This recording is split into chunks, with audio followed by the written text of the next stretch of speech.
பேரொளியாக நம் ஆண்டவர் இயேசு கிறிஸ்துவின் பாஸ்கா முப்பெரும் விழாவின் உச்சகட்டமான பாஸ்கா திருவிழிப்பு வழிபாட்டில் பங்கு கொள்ள வந்திருக்கும் உங்கள் அனைவரையும் இறை நாமத்தில் அன்புடன் வரவேற்கின்றோம்.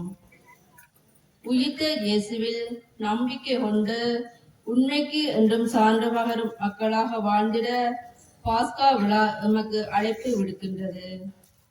பாஸ்கா என்றால் கடந்து போதல் என்று பொருள்.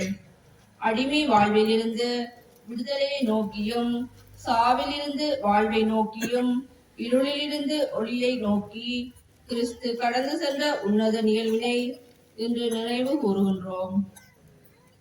இன்றைய இறைவார்த்தைகள் தொடக்கத்தில் இருந்தே இறைவன் தன் வாக்குறுதிகளை நிறைவேற்றும் நோக்கோடு தனது மக்கள் மத்தியில் செயல்படுத்திய அவர் வியத்தகு செயல்களை நாம் வெளிப்படுத்துவதுடன் அடிமைத்தன வாழ்வில் இருந்து மக்களை அற்புதமாக இறைவன் மீட்ட செயல் நமக்கு புதிய நம்பிக்கையை ஊட்டுவதாக அமைகின்றது என்பதனையும், முழுமையான விடுதலை இறைவனிடம் இருந்தே வருகின்றது என்பதையும் எடுத்து கூறுவதாக அமைகின்றது. பாஸ்கா திருவிழிப்பு வழிபாடு ஆனது 4 பிரிவுகளை கொண்டமைந்துள்ளது. ஒளி வழிபாடு, இறைவார்த்தை வழிபாடு, திருமுழுக்கு வழிபாடு, நற்கண்ணி வழிபாடு என்பன ஆகும். எனவே புதியதொரு வாழ்வுக்கு எம்மை பாஸ்கா மறைபொருள் ஊடாக மீட்ட இயேசுவில் உண்மையான நம்பிக்கை கொண்டு நாமும் மீண்டும் மனங்களை புத்தொளி வீசும் மனங்களாக மாற்றி என்றும் இயேசுவின் உயிர்ப்புக்கு சான்று பகரும் மக்களாக வாழ்ந்து சமூக தொடர்பு ஆண்டில் இறைவனது இரக்கத்தினையும் அன்பையும் பெற்றிடும் செயல்களில் ஈடுபடவும், உலக போர் முகங்கள் கலைந்து அமைதி மண்ணில் மலர்ந்திட அருள் புரிந்திட வேண்டும் என்று தொடரும் வழிபாட்டில் பக்தியுடன் பங்கேற்போம்.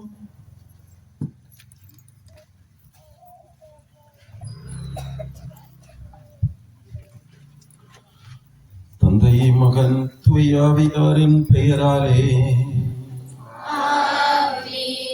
ஆண்டவராகிய இயேசு கிறிஸ்துவின் அருளும் கடவுளின் அன்பும் தூய ஆவியாரின் நட்புறவும் உங்கள் அனைவரோடும் இருப்பதாக. அன்புமிக்க சகோதர சகோதரிகளே, நம் ஆண்டவர் இயேசு கிறிஸ்து சாவிலிருந்து வாழ்வுக்கு கடந்து சென்ற புனிதமிக்க இவ்விரவில் திருகவை உலகெங்கும் பரந்து வாழும் தன் மக்களை விழித்திருக்கவும் மன்றாடவும் ஒன்று கூடுமாறு அழைக்கின்றது. இவ்வாறு இறைவார்த்தையை கேட்டும் அவருடைய மறை நிகழ்வுகளை கொண்டாடியும் அவருடைய பாஸ்காவை நாம் நினைவு கூர்ந்தால் சாவின் மீது அவர் கொண்ட வெற்றியில் நாமும் பங்கு பெறுவோம். அவரோடு இறைவனில் வாழ்வோம் என்னும் எதிர்நோக்கை கொண்டிருப்போம். மன்றாடுவோமாக.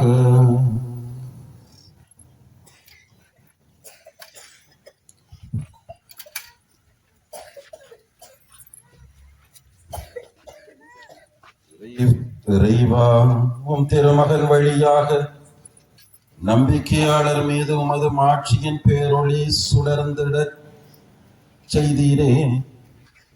இப்போது தீயை புனிதப்படுத்தியருளும். இவ்வாறு இப்பாஸ்கா திருவிழா வழியாக விண்ணகத்தின் மீது கொண்ட ஆவலால் நாங்கள் பற்றி எறிவோமாக. அதனால் தூய்மையான உள்ளத்தோடு முடிவெல்லாம் ஆட்சியின் விழாவுக்கு வந்து சேரும் வலிமை பெறுவோமாக. எங்கள் ஆண்டவராகிய கிறிஸ்து வழியாக உம்மை மன்றாடுகின்றோம். கிறிஸ்து நேற்றும் என்றும் முதலும் முடிவும் அகரமும் நகரமும்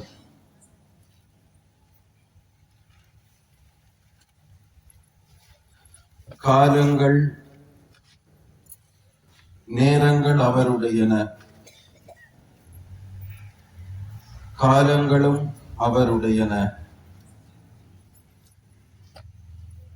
மாட்சியும் ஆட்சியும் அவருக்கே என்றென்றும் எக்காலமும். ஆமென்.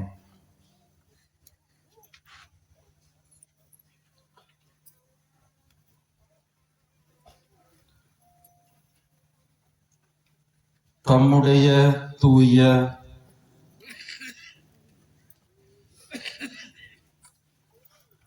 மாட்சிக்குரிய காயங்களால்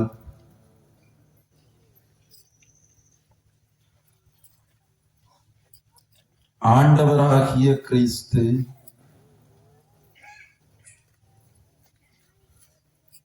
நம்மை கண்காணித்து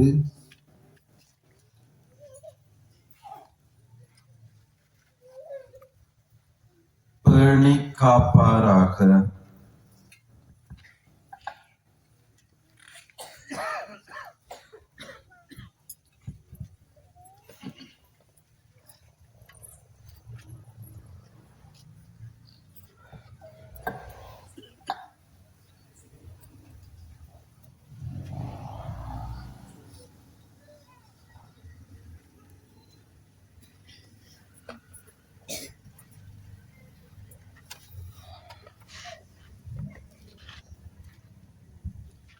மாட்சியுடன் உயிர்த்தெழும் கிறிஸ்துவின் ஒளி இதயத்திலும் மனத்திலும் இருள் அகற்றுவதாக.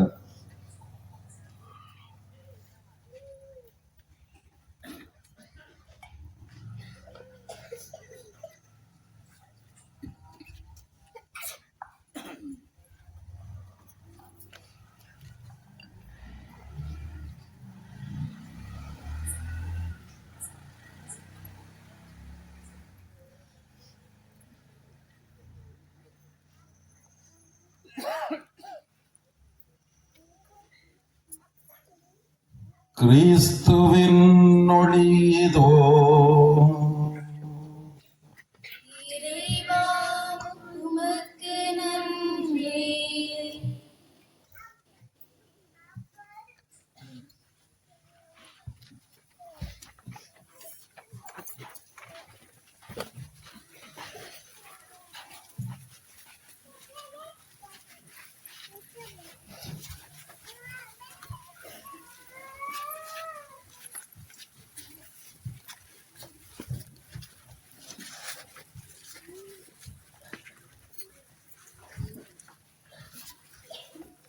கிறிஸ்துவின் ஒளி இதோ.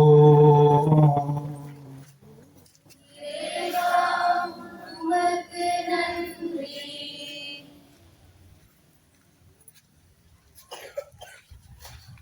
நீங்கள் உங்களுடைய கரங்களிலே இருக்கின்ற வழக்குலர்த்திகளை பெற்று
ஆலயத்தின் விளக்குகளை பெற்றெடுப்போம்.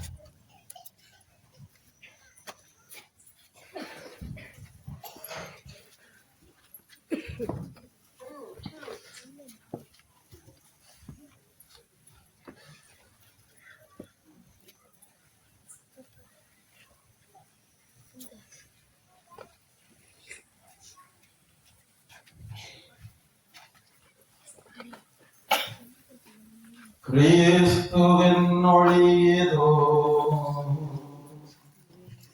இறைவா உமக்கு நன்றி.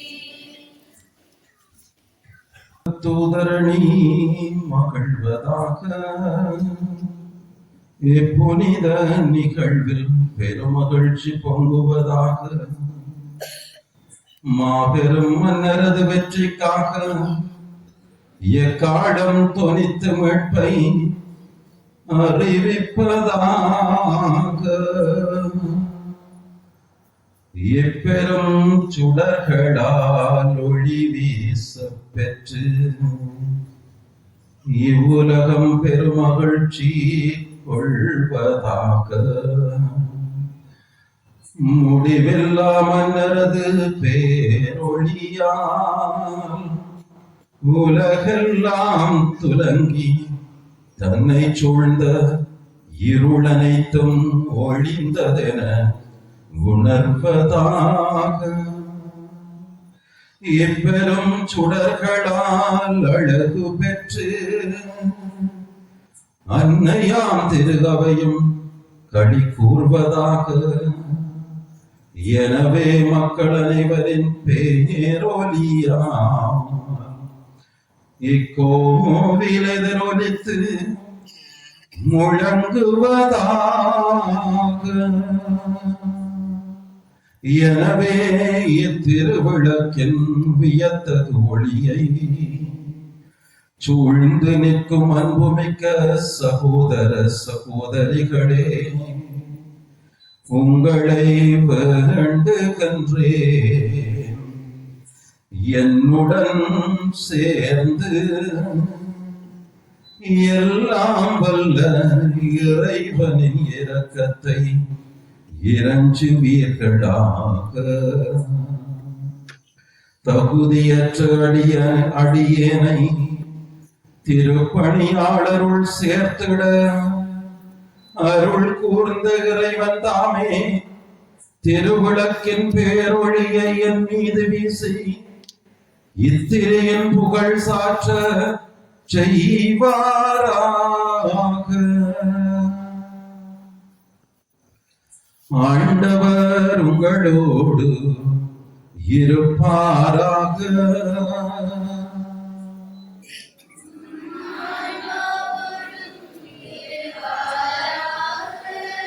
இதயங்களை மேலே எழுப்புங்கள்.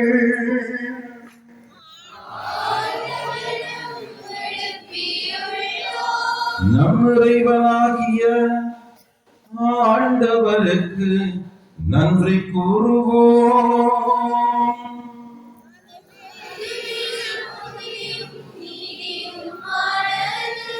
கண்ணுக்கு புலப்படாத இறைவனாகிய எல்லாம் வல்ல தந்தையையும் அவருடைய ஒரே மகனாகிய நம் ஆண்டவர் இயேசு கிறிஸ்துவையும் இதய பற்றுதலோடும் முழு மனத்தோடும் வாயார பாடி புகழ்வது மெய்யாகவே தகுதியும் நீதியுமாகும்.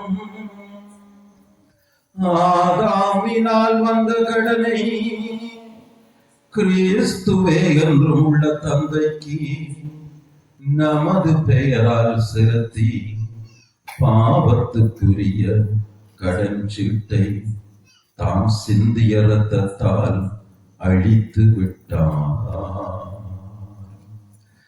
ஏனெனில் பாஸ்கா விழா இதுவே, இதில் மெய்யான சமரியாகிய கிறிஸ்து கொலையுண்டார். அவரது இரத்தத்தால் நம்பிக்கையாளரின் கதவு நிலைகள் அர்ச்சிக்கப்படுகின்றன. முற்காலத்திலும் முன்னோரான இஸ்ரேல் மக்களை நீர் எகிப்திலிருந்து விடுவித்து அவர்கள் கால் நனையாமல் செங்கடலை கடக்க செய்தது இந்த இரவிலேதான். நெருப்பு தூணின் வெளிச்சத்தால் பாவத்தின் இருளை அகற்றிய இரவு இதுவே.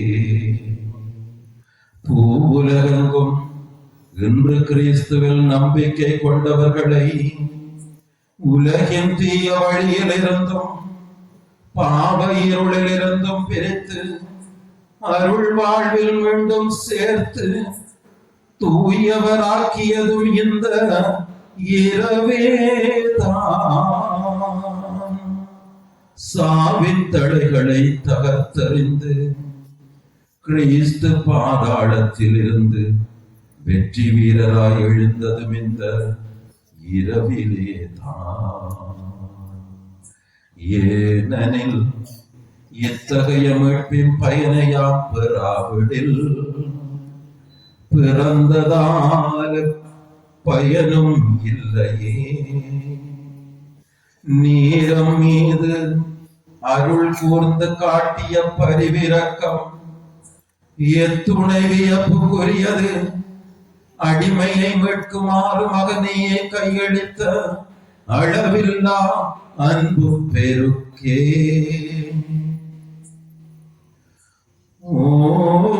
ஆதாமின் பாவமே, உன்னை அழிக்கிற கிறிஸ்துவின் சாவு திண்ணமாய் தேவைப்பட்டது.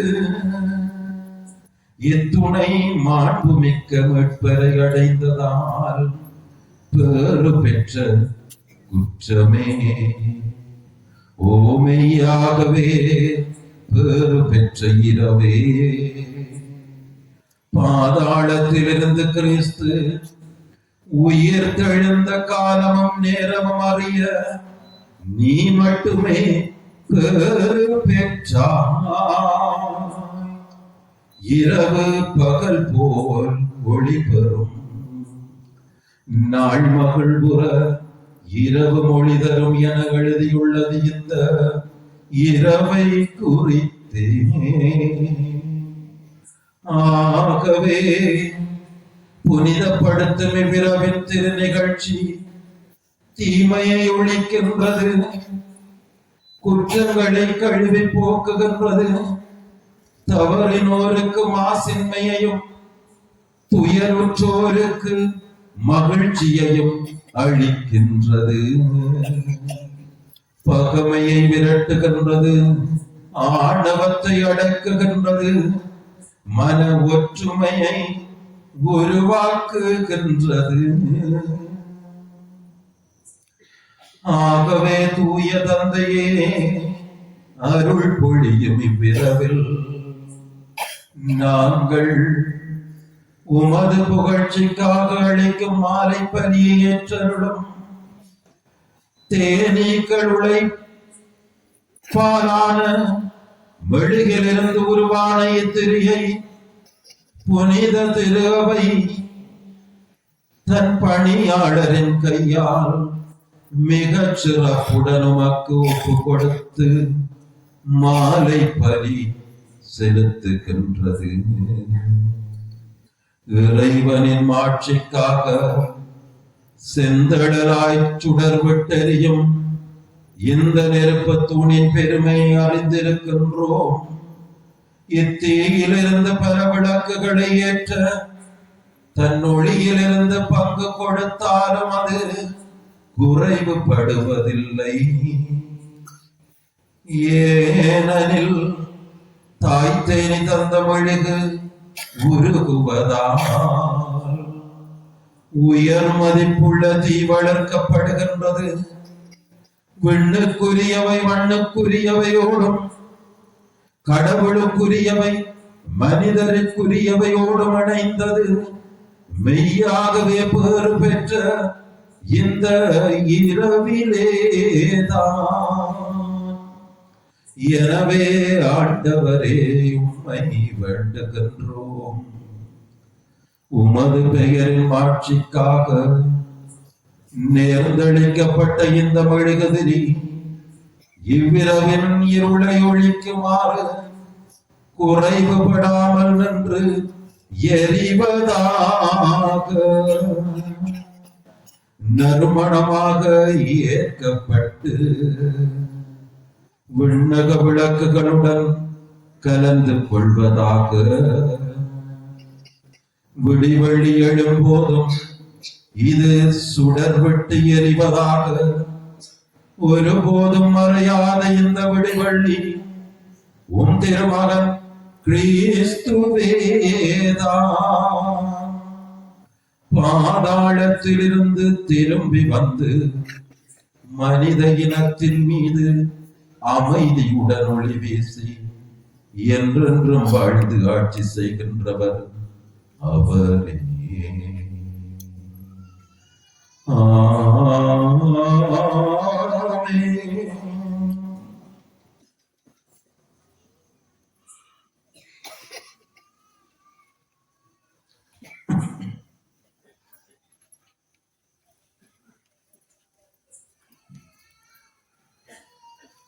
அன்புமிக்க சகோதர சகோதரிகளே, இத்திருவிழிப்பை சிறப்புடன் தொடங்கியுள்ள நாம் அமைதியான இதயத்தோடு இப்போது இறைவார்த்தையை கேட்போமாக. கடந்த காலங்களில் கடவுள் தம் மக்களை எவ்வாறு மீட்டார் என்றும் இறுதியாக தம் திருமகனை நமக்கு மீட்பராக அனுப்பினார் என்றும் சிந்திப்போமாக. தொடக்கத்தில் கடவுள் விண்ணுலகையும் மண்ணுலகையும் படைத்த பொழுது மண்ணுலகு உருவற்று வெறுமையாக இருந்தது. ஆழத்தின் மீது இருள் பரவி இருந்தது. நீர்த்திகளின் மேல் கடவுளின் ஆவி அசைந்தாடி கொண்டிருந்தது. அப்பொழுது கடவுள் ஒளி தோன்றுக என்றார். ஒளி தோன்றிற்று. கடவுள் ஒளி நல்லது என்று கண்டார். கடவுள் ஒளியையும் இருளையும் வெவ்வேறாக பிரித்தார். கடவுள் ஒளிக்கு பகல் என்றும் இருளுக்கு இரவென்றும் பெயரிட்டார். மாலையும் காலையும் நுழைவிட்டு முதல் நாள் முடிந்தது. அப்பொழுது கடவுள் நீர்த்திரளுக்கிடையில் வானம் தோன்றுக, அது நீர் நின்று நீரை பிரிக்கட்டும் என்றார்.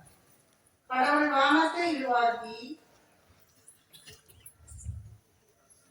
வானத்துக்கு கீழுள்ள நீரையும் வானத்துக்கு மேலுள்ள நீரையும் பிரித்தார். அது அவ்வாறே ஆயிற்று. கடவுள் வானத்துக்கு விண்ணுலகம் என்று பெயரிட்டார். மாலையும் காலையும் நிறைவிட்டு இரண்டாம் நாள் முடிந்தது. அப்பொழுது கடவுள் விண்ணுலகத்துக்கு உள்ள நீர் எல்லாம் ஓரிடத்தில் ஒன்று சேர உலர்ந்து தலை தோன்று என்றார்.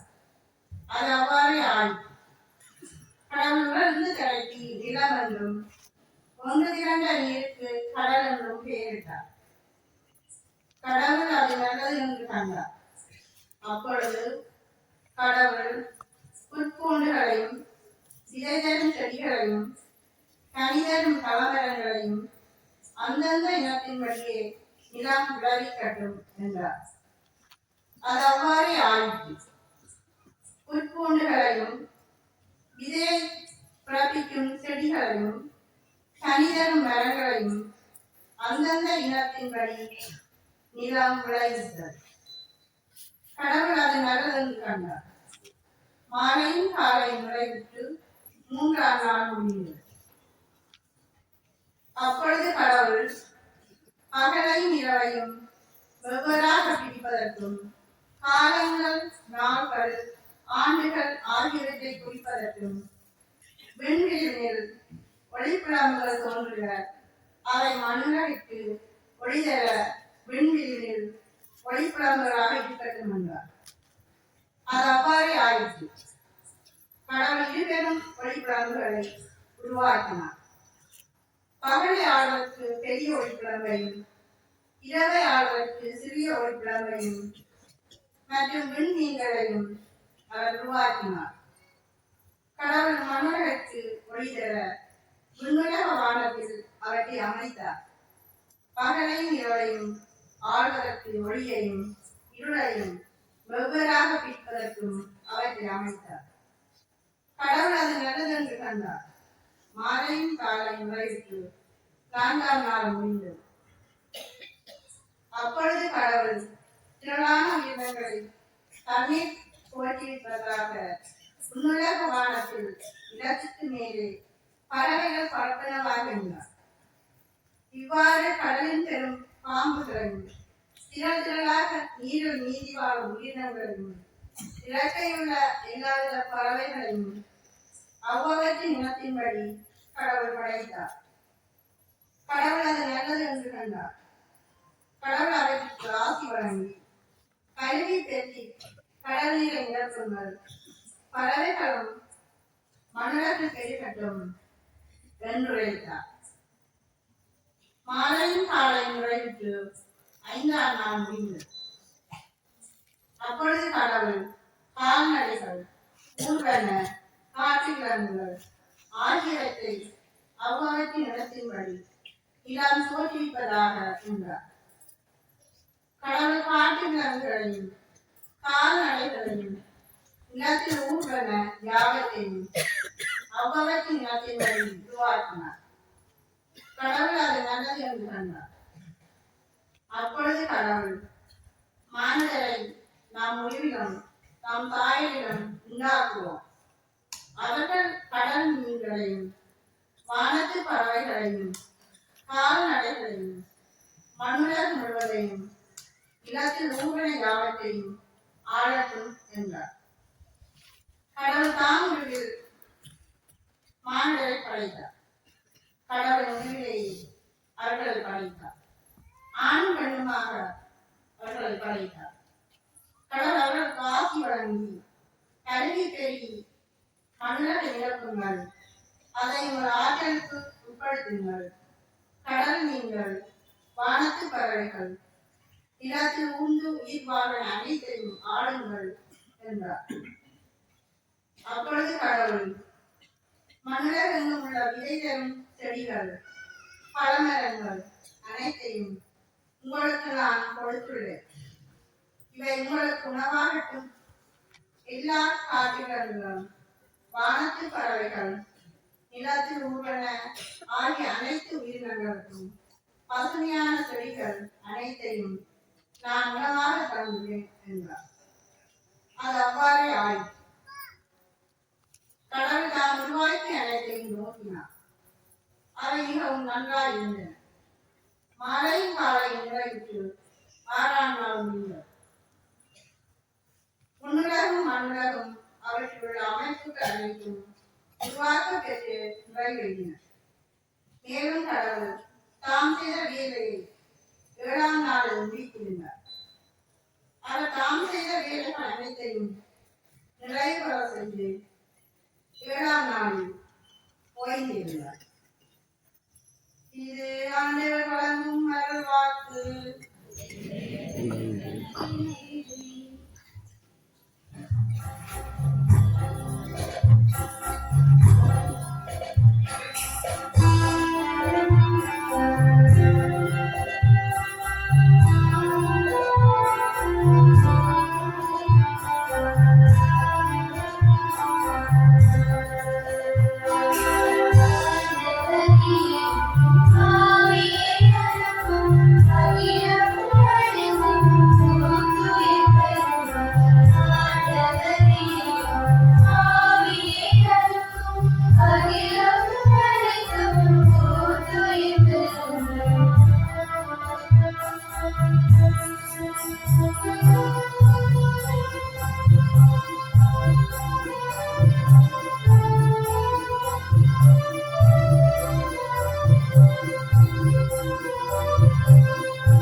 என்றென்றும் உள்ள எல்லாம் வல்ல இறைவா, உம்முடைய செயல்கள் அனைத்தையும் நீர் வியப்புக்குரிய வகையில் சீர்படுத்துகின்றீர்.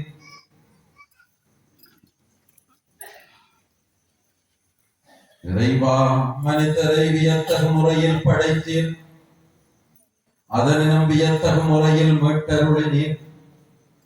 நாங்கள் மெய்யறிவுடன் பாவ நாட்டங்களை உறுதியாய் எதிர்த்து நின்று முடிவில்லா மகிழ்ச்சிக்கு வந்து சேரும் தகுதி பெற அருள்வீராக. எங்கள் ஆண்டவராகிய கிறிஸ்து வழியாக உம்மை மன்றாடுகின்றோம். அமர்ந்திருந்து இரண்டாவது வாசகம். இஸ்ராயேல் மக்கள் கடல் நடுவே உலர்ந்த தரையில் நடந்து சென்றனர். விடுதலை பயண நூலிலிருந்து வாசகம். அதிகாரம் 14, இறைவாசகம் 15, அதிகாரம் 15, இறைவாசகம் 1 வரை. அந்நாள்களில் ஆண்டவர் மோசேயை நோக்கி, ஏன் என்னை நோக்கி அழ வேண்டும்? முன்னோக்கி செல்லும்படி இஸ்ராயேல் மக்களிடம் சொல். கோலை உயர்த்தி பிடித்தவாறு உன் கையை கடல் மேல் நீட்டி அதனை பிரித்து விடு. இஸ்ராயேல் மக்கள் கடல் நடுவே உலர்ந்த தரையில் நடந்து செல்வார்கள். நான் எகிப்தியரின் மனத்தை கடினப்படுத்துவேன். அவர்கள் இஸ்ரேலை பின்தொடர்ந்து செல்வார்கள். அப்போது பார்வோனையும் அவருடைய படைகள், தேர்கள், குதிரை வீரர்கள் அனைவரையும் வென்று நான் மாட்சியுறுவேன். பார்வோனையும் அவன் தேர்களையும் குதிரை வீரர்கள் அனைவரையும் வென்று நான் மாட்சியுறும் போது நானே ஆண்டவர் என்று எகிப்தியர் உணர்ந்து கொள்வர் என்றார். இஸ்ரேல் அணிவகுப்புக்கு முன் சென்று கொண்டிருந்த இறைதூதர் அவர்களுக்கு பின்வந்து நின்றார். மேகத்தூணம் இடம்பெயர்ந்து முன்பக்கத்தில் இருந்து அவர்களுக்கு பின்பக்கம் வந்து நின்று கொண்டது. அது எகிப்தியரின் அணிவகுப்புக்கும் இஸ்ரேலின் அணிவகுப்புக்கும் இடையே சென்று கொண்டிருந்தது. அந்த மேகம் எகிப்தியருக்கு இருளாகவும் இஸ்ரேலுக்கு இரவில் ஒளியாகவும் அமைந்தது. இதனால் இரவில் எந்நேரத்திலும் அவர்கள் இவர்களை நெருங்கவில்லை.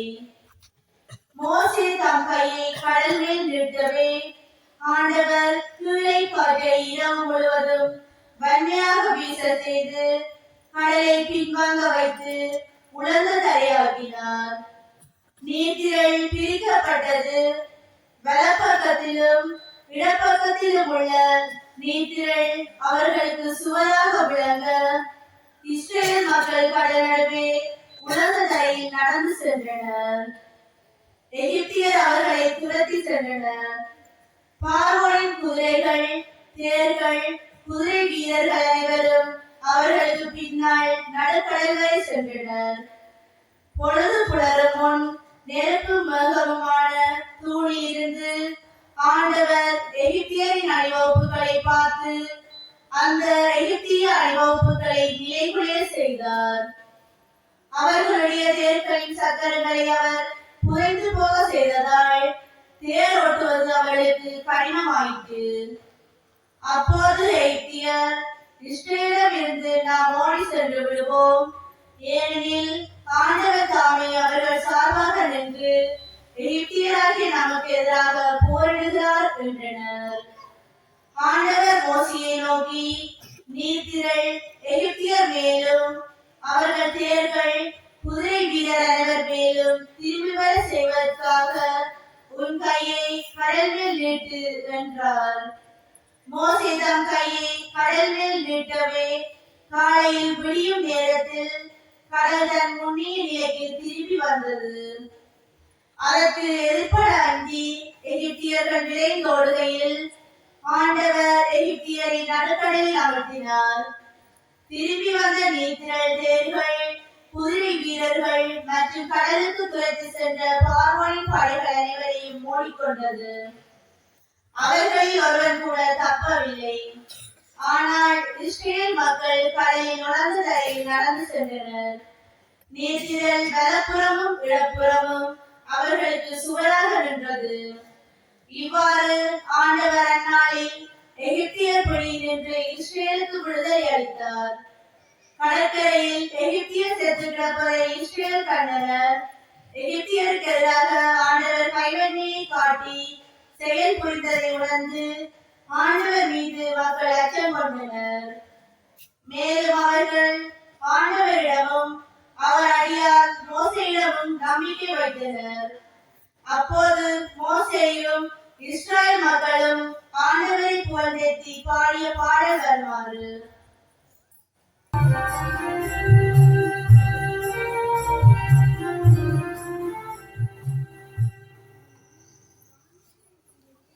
மன்றாடுவோமாக.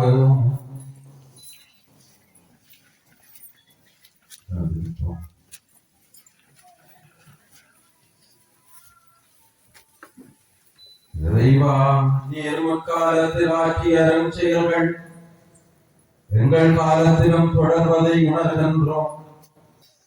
உமது வலக்கையின் ஆற்றலால் ஓரினத்தாரை பார்வோனின் கொடுமையிலிருந்து விடுவித்தீர். அவ்வாறே புது பிறப்பு அளிக்கும் நீரினால் பிற இனத்தாருக்கு மீட்பு அளித்து வருகின்றீர்.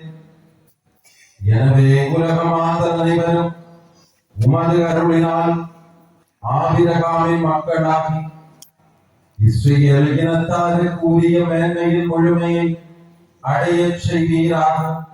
எங்கள் ஆண்டவராகிய கிறிஸ்து வழியாக உம்மை மன்றாடுகின்றோம்.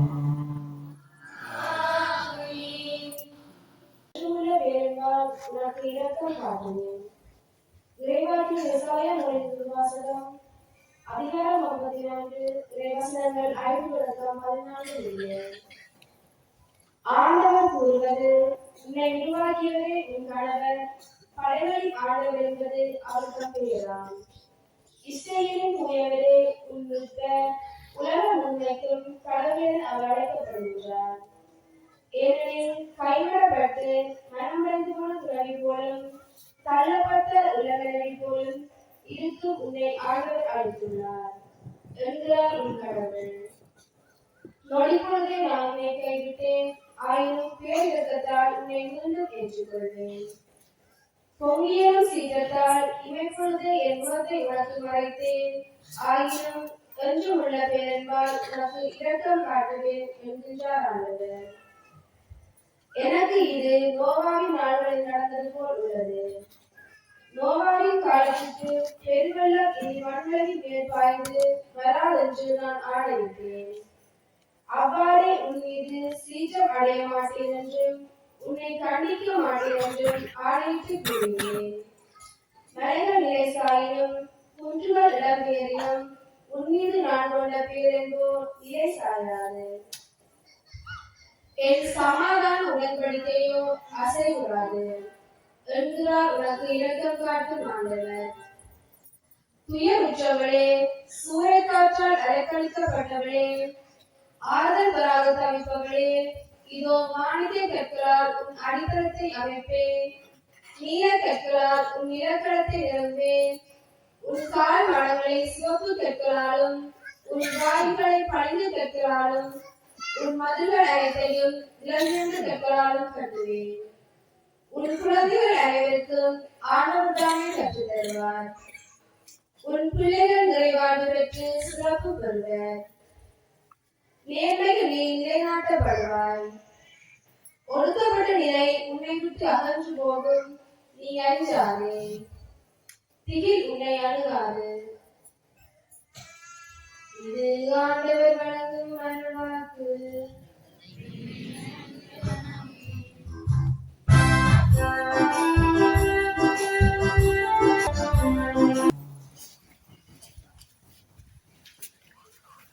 என்றென்றும் உள்ள எல்லாம் வல்ல இறைவா, உலகினோடே எதிர்நோக்கு நீரே. இக்காலத்தில் நாங்கள் கொண்டாடும் மறை நிகழ்வுகளை உம்முறை வாக்கினர்களின் வழியாக முன்னறிவித்தீர். இன்றைய காலங்களின் மறை நிகழ்வையும் வெளிப்படுத்தினீர். உமது தூண்டுதலாலன்றி உம் நம்பிக்கையாளரின் எந்த விதமான நற்பண்பும் பலம் பெறாது என்பதால் உம்மக்களின் இறை ஆவல்களை கனிவுடன் பெருகச் செய்வீராக. எங்கள் ஆண்டவராகிய கிறிஸ்து வழியாக உம்மை மன்றாடுகின்றோம்.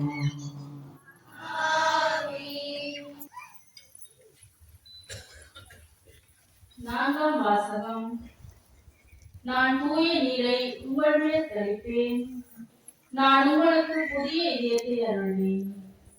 இறைவாக்கினர் எசேக்கியேல் நூலிலிருந்து வாசகம். அதிகாரம் 36, இறை வசனங்கள் 16 தொடக்கம் 17, 18 தொடக்கம் 28 வரை. ஆண்டவரின் வாக்கு எனக்கு அருளப்பட்டது. மானிடா, இஸ்ரேல் மக்கள் தங்கள் நாட்டில் வாழ்க்கையில் அவர்கள் தங்கள் நடத்தையாலும் செயல்களாலும் அதை திருட்டுப்படுத்தினார்கள். எனவே நான் என் சினத்தை அவர்கள் மேல் கொட்டினேன். ஏனெனில் அவர்கள் அந்த நாட்டில் இரத்தம் சிந்தி அதனை தெய்வ சிலைகளால் திருட்டுப்படுத்தினர். நான் அவர்களை வேற்றினத்தாரிடையே சிதறடித்தேன். அவர்கள் நாடுகளெங்கும் சிதறந்து போயினர். அவர்களின் நடத்தை கேட்பவும் செயல்களுக்கேற்பவும் அவர்களுக்கு தீர்ப்பிட்டேன். வேற்றினத்தாரிடையே அவர்கள் எங்கு சென்றாலும் என் திருப்பெயரை திருட்டுப்படுத்தினர். ஏனெனில் அவர்களை குறித்து இவர்கள் ஆண்டவரின் மக்களாக இருப்பினும் அவரின் நாட்டை விட்டு போக வேண்டியதாயிற்று என்று கூறப்பட்டது. இஸ்ராயேல் வீட்டார் சென்ற வேற்றினத்தாரிடையே திருட்டுப்படுத்திய என் பெயரை குறித்து நான் கவலை கொண்டேன். எனவே இஸ்ரேல் வீட்டாருக்கு சொல், தலைவராகிய ஆண்டவர் கூறுவது இதுவே: இஸ்ராயேல் வீட்டாரே, நான் இவ்விதம் செயலாற்றுவது உங்களை முன்னிட்டு அல்ல, மாறாக நீங்கள் சென்ற இடங்களில் வேற்றினத்தாரிடையே திருட்டுப்படுத்திய என் பெயரை முன்னிட்டு இவ்விதம் செயலாற்றுகிறேன். நீங்கள் வேற்றினத்தாரிடையே திருட்டுப்படுத்திய என் மாபெரும் பெயரை நான் புனிதப்படுத்துவேன். அப்போது உங்கள் வழியாய் அவர்கள் கண் முன்னே என் தூய்மையை நிலைநாட்டும் போது நானே ஆண்டவர் என்பதை அவர்கள் அறிந்து கொள்வார்கள் என்கிறார் தலைவராகிய ஆண்டவர். நான் உங்களை வேற்றினத்தாரிடம் இருந்து அழைத்து பல நாடுகளிடையே கூட்டி சேர்த்து உங்கள் சொந்த நாட்டிற்கு திரும்ப கொணர்வேன். நான் தூய நீரை உங்கள் மேல் தெளிப்பேன், நீங்கள் உங்கள் எல்லா அழுக்கிலிருந்தும் தூய்மையாவீர்கள். உங்கள் எல்லா சிலை வழிபாட்டு திருட்டையும் அகற்றுவேன். நான் உங்களுக்கு புதிய இதயத்தை அருள்வேன், புதிய ஆவியை உங்களுக்குள் புகுத்துவேன். உங்கள் உடலிலிருந்து கல்லால் ஆன இதயத்தை எடுத்துவிட்டு சதையால் ஆன இதயத்தை பொருத்துவேன். என் ஆவியை உங்களுக்குள் புகுத்துவேன். என் நியமங்களை கடைபிடிக்கவும் என் நீதிநெறிகளை கவனமாக செயல்படுத்தவும் செய்வேன். நான் உங்கள் முன்னோருக்கு கொடுத்த நாட்டில் நீங்கள் வாழ்வீர்கள். அப்போது என் மக்களாய் இருப்பீர்கள், நான் உங்கள் கடவுளாய் இருப்பேன். இது ஆண்டவர் வழங்கும் அருள்வாக்கு.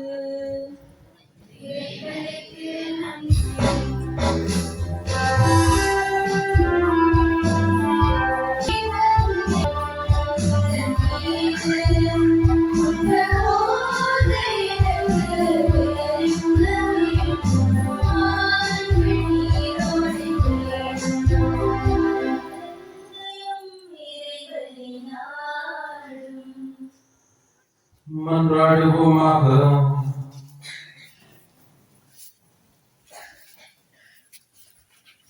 இறைவா, என்றும் மாறாத ஆற்றலும் நிலையான ஒளியுமானவரை, வியத்தகு அருளடையாளமாகிய திருவை முழுவதையும் கனிவுடன் கண்ணோக்கியரிடம் முடிவில்லா ஏற்பாட்டின் படி மனிதரை மீட்கும் அதன் பணி அமைதியுடன் நிறைவேறச் செய்தருளும். வீழ்ச்சியுற்றவை எழுச்சி அடைவதையும் பழமையானவை புதுப்பிக்கப்படுவதையும் கிறிஸ்துவில் தொடங்கிய அனைத்தும் அவர் வழியாகவே முழுமை அடைவதையும் உலகம் கண்டுணர்வதாக என்றென்றும் வாழ்ந்து ஆட்சி செய்கின்ற அவர் வழியாக உம்மை மன்றாடுகின்றோம்.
இறைவா, புனிதமிக்க இந்த இரவை ஆண்டவருடைய உயிர்ப்பின் மாட்சியால் ஒளிர்விக்கின்றேன். உமது திரு அவையில் அனைவரும் உம் சொந்த மக்கள் என்னும் மனப்பாங்கை தூண்டி எழுப்பியரிடம், அதனால் நாங்கள் உடலிலும் மனதிலும் புதுப்பிக்க பெற்று உமக்கு தூய்மையான ஊழியம் புரிவோமாக.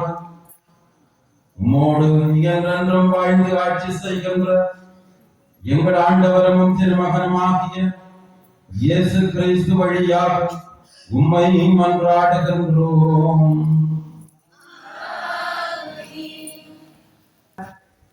திருத்தூதர் பவுல் ரோமியருக்கு எழுதிய திருமுகத்திலிருந்து வாசகம். அதிகாரம் 6, திருவசனங்கள் 3 தொடக்கம் 11 முடிய. சகோதர சகோதரிகளில் திருமுழுக்கினால் கிறிஸ்து இயேசுவோடு இணைந்திருக்கும் நாம் அனைவரும் அவருடைய சாவிலும் அவரோடு இணைந்திருக்கின்றோம் என்பது உங்களுக்கு தெரியாதா? இறந்த கிறிஸ்துவை மாட்சிமிகு தந்தை உயிர்த்தெழச் செய்தார். அவ்வாறு நாமும் புதுவாழ்வு பெற்றவர்களாய் வாழும்படி திருமுழுக்கின் வழியாக அவரோடு அடக்கம் செய்யப்பட்டோம். அவர் இறந்தது போலவே நாமும் அவரோடு ஒன்றித்து இறந்தோம். எனில் அவர் உயிர்த்தெழுந்தது போலவே நாமும் அவரோடு ஒன்றித்து உயிர்த்தெழுவோம். நாம் இனிமேல் பாவத்துக்கு அடிமைகளாய் இராதபடி நம்முடைய பழைய மனித இயல்பு அவரோடு சிலுவையில் அறியப்பட்டிருக்கின்றது. இவ்வாறு பாவத்துக்கு உட்பட்டிருந்த நம் இயல்பு அழிந்து போகும். இது நமக்கு தெரியும். ஏனெனில் இறந்தோர் பாவத்தினின்று விடுதலை பெற்று விட்டார் என்றோ. கிறிஸ்துவோடு நாம் இறந்தோமாயின் அவரோடு வாழ்வோம் என்பதை நாம் கொண்டுள்ள நம்பிக்கை. இறந்து உயிருடன் எழுப்பப்பட்ட கிறிஸ்து இனிமேல் இறக்க மாட்டார். இனி அவர் சாவின் ஆட்சிக்கு உட்பட்டவர் அல்ல என நாம் அறிந்திருக்கின்றோம். அவர் இறந்தார், பாவத்தை ஒழிக்க ஒரே ஒரு முறை இறந்தார். இப்பொழுது அவர் வாழ்கின்றார். அவர் கடவுளுக்காகவே வாழ்கின்றார். அவ்வாறே நீங்களும் பாவ வாழ்க்கையை பொறுத்த மட்டில் இறந்தவர்கள் கிறிஸ்துவின் இயேசுவோடு இணைந்து கடவுளுக்காக வாழ்கின்றவர்கள் என்பதை எண்ணிக்கொள்ளுங்கள். இது ஆண்டவர் வழங்கும் அருள்வாக்கு.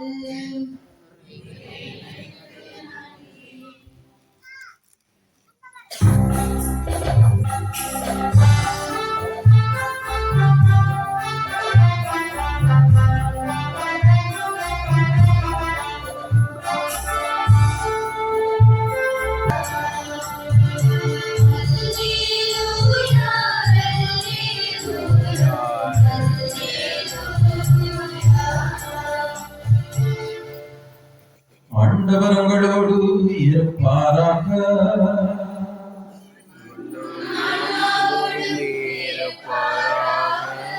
புனித மத்தேயு எழுதிய தூய நற்செய்தியிலிருந்து வாசகம்.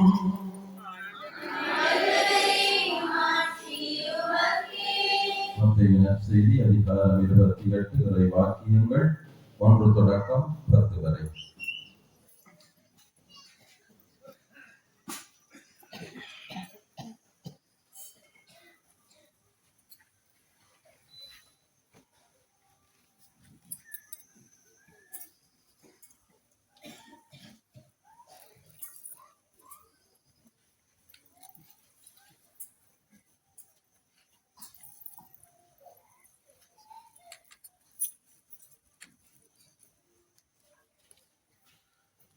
ஓய்வு நாளுக்கு பின் வாரத்தின் முதல் நாள் விடியற்காலையில் மகதலா மரியாவும் வேறொரு மரியாவும் கல்லறையை பார்க்க சென்றார்கள். திடீரென ஒரு பெரிய நிலநடுக்கம் ஏற்பட்டது. ஆண்டவரின் தூதர் விண்ணகத்திலிருந்து இறங்கி வந்து கல்லறையை மூடியிருந்த கல்லை புரட்டி அதன் மேல் உட்கார்ந்தார். அவருடைய தோற்றம் மின்னல் போன்றும் அவருடைய ஆடை உறைபனி வெண்மை போன்றும் இருந்தது. அவரை கண்ட அச்சத்தால் காவல் வீரர் நடுக்கமுற்று செத்தவர் போலாயினர். அப்பொழுது வானதூதர் பெண்களை பார்த்து, நீங்கள் அஞ்சாதீர்கள், சிலுவையில் அறையப்பட்ட இயேசுவை தேடுகிறீர்கள் என எனக்கு தெரியும். அவர் இங்கே இல்லை. அவர் கூறியபடியே உயிருடன் எழுப்பப்பட்டார். அவரை வைத்த இடத்தை வந்து பாருங்கள். நீங்கள் விரைந்து சென்று இறந்த அவர் உயிருடன் எழுப்பப்பட்டார் என சீடருக்கு கூறுங்கள். உங்களுக்கு முன்பாக அவர் கலிலேயாவுக்கு போய்க் கொண்டிருக்கிறார். அங்கே நீங்கள் அவரை காண்பீர்கள். இப்பொழுதே நான் உங்களுக்கு சொல்லிவிட்டேன் என்றார். அவர்களும் கல்லறையை விட்டு விரைவாக புறப்பட்டு சென்றார்கள். அவர்கள் அச்சமுற்றாரும். அதே வேளையில் பெரும் மகிழ்ச்சியுற்றவர்களாய் அவருடைய சீடருக்கு அறிவிக்க ஓடினார்கள். திடீரென்று இயேசு அவர்களை எதிர்கொண்டு வாழ்த்தினார். அவர்கள் அவரை அணுகி அவர்கள் காலடிகளை பற்றி கொண்டு பணிந்து நின்றார்கள். அப்பொழுது இயேசு அவர்களிடம், அஞ்சாதீர்கள், என் சகோதரர்களிடம் சென்று அவர்களை கலிலேயாவுக்கு போகுமாறு சொல்லுங்கள். அங்கே அவர்கள் என்னை காண்பார்கள் என்றார். இது கிறிஸ்து வழங்கும் நற்செய்தி.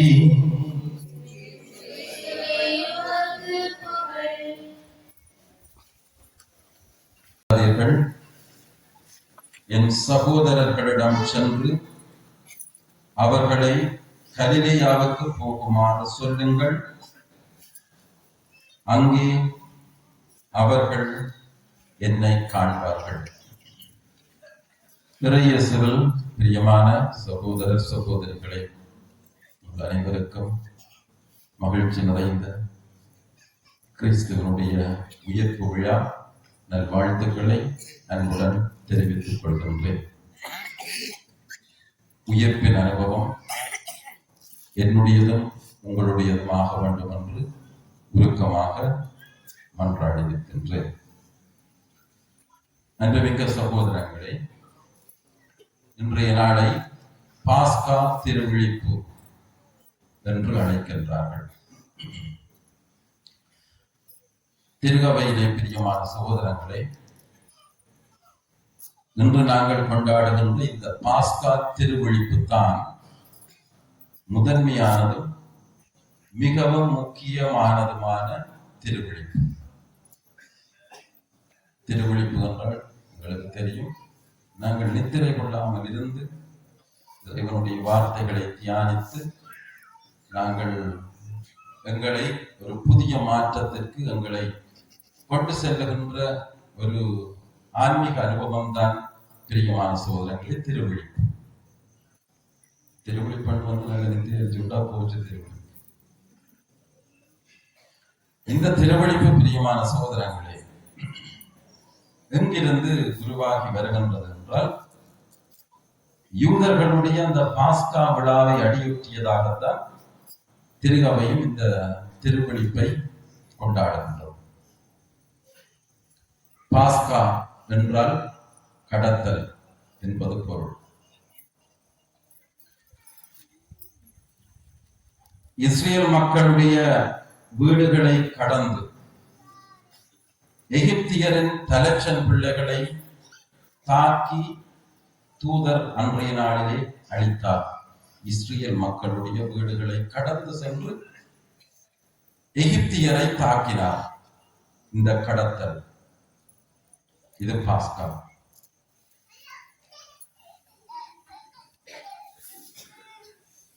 எகிப்திய அடிமைத்தனத்திலிருந்து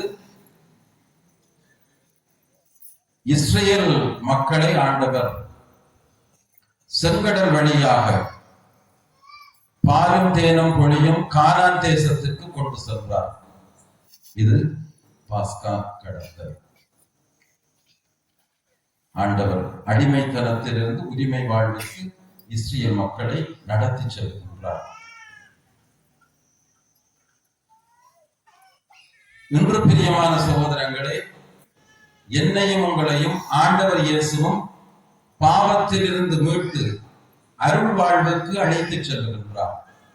ஒரு நிலையிலிருந்து இன்னொரு நிலைக்கு அழைத்து செல்லுவது, கடத்தி செல்லுவது. இந்த நிலையை நாங்கள் கடந்து செல்லுவது பாஸ்கா. இதைத்தான் பாஸ்கா என்று சொல்கிறார்.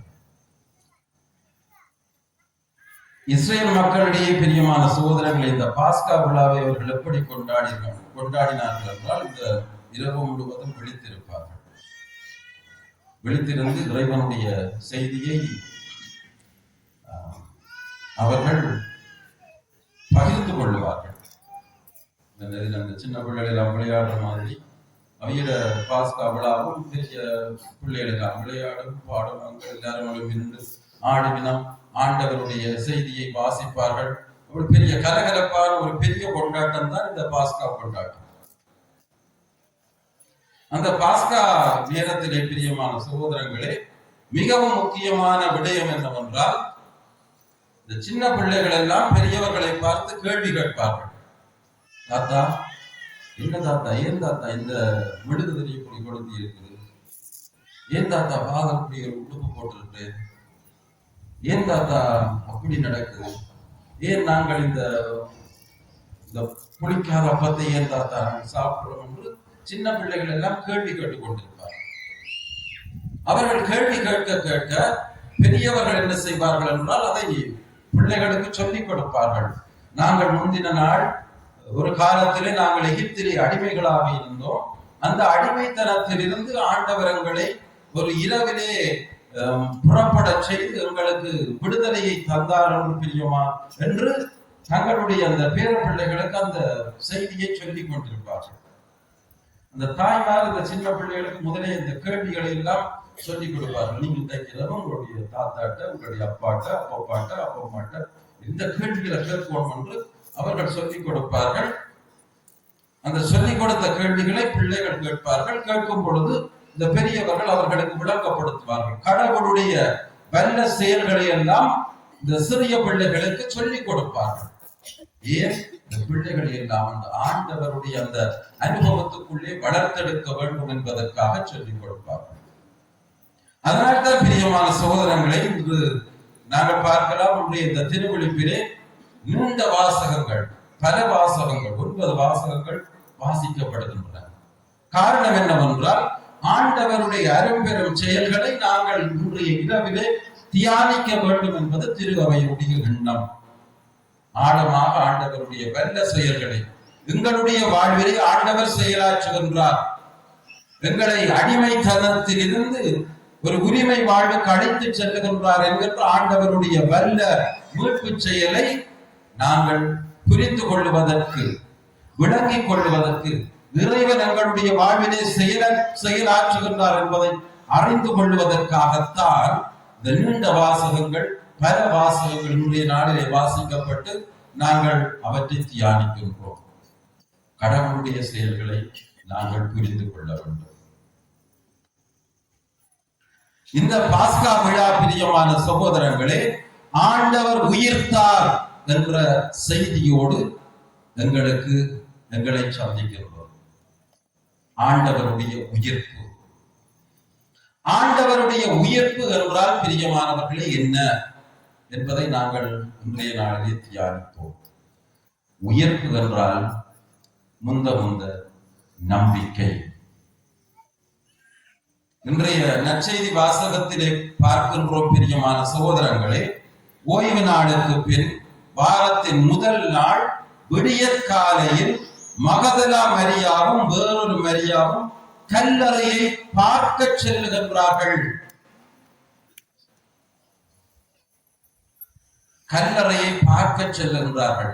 ஏன் இவர்கள் கல்லறையை பார்க்க செல்லுகின்றார்கள் என்றால் பிரியமான சகோதரர்களே, இயேசு இவர்களோடு வாழ்ந்த காலத்திலே அவர்களுக்கு சொல்லி இருந்தார், மூப்பர்களும் தலைமை குருக்களும் என்னை புறக்கணிப்பார்கள், என்னை சித்திரவதை செய்வார்கள், கொலை செய்வார்கள், ஆனால் 3ஆம் நாள் நான் உயிர் தெழுந்து விடுவேன் என்று இயேசு சீடர்களுக்கு கற்பித்தார்.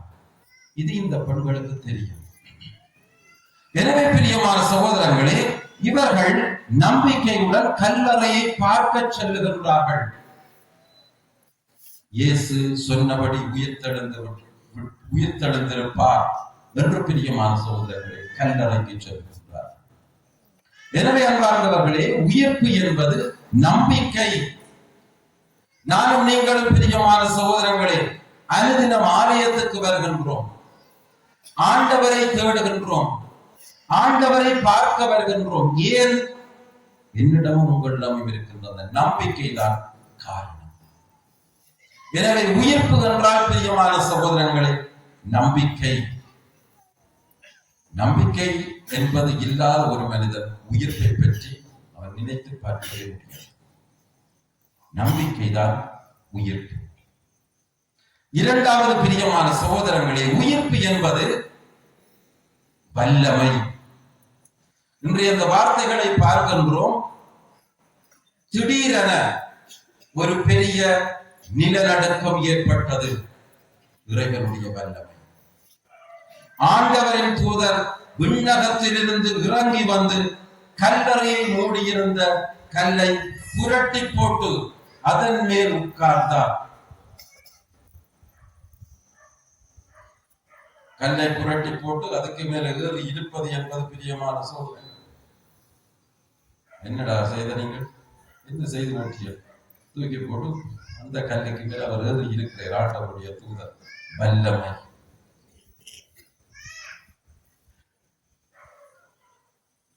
எனவே பிரியமான சகோதரர்களே, உயிர்ப்பு என்பது கடவுளுடைய வல்லமையை நானும் நீங்களும் அனுபவிப்போம். வாழ்விலே பல துன்பங்களை சந்திப்போம், சவால்களை சந்திப்போம், கஷ்டங்களை சந்திப்போம். எங்களுடைய வாழ்வின் துன்பத்தையும் வேதனையையும் கஷ்டத்தையும் ஏதோ ஒன்றாலே மூடி மறைத்து வைத்துக் கொண்டிருப்போம்.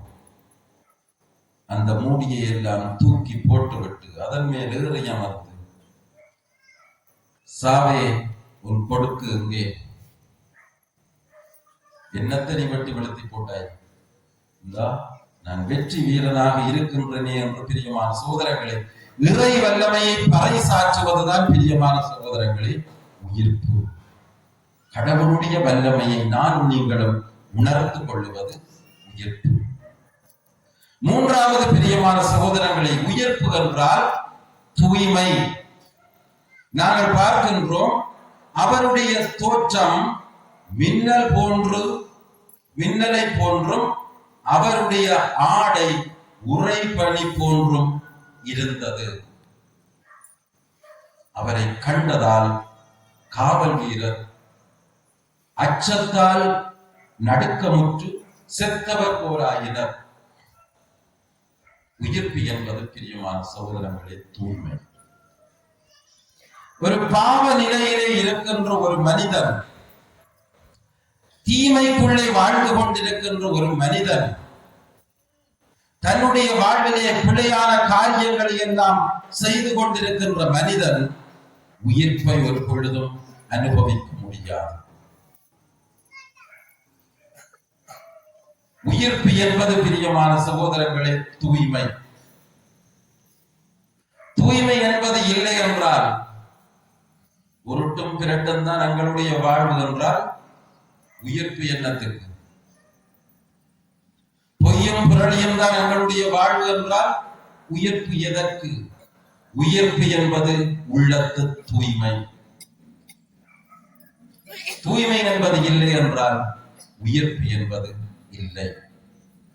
அதை இன்றைய நற்செய்தி வாசகத்திலே நாங்கள் பார்க்கின்றோம்.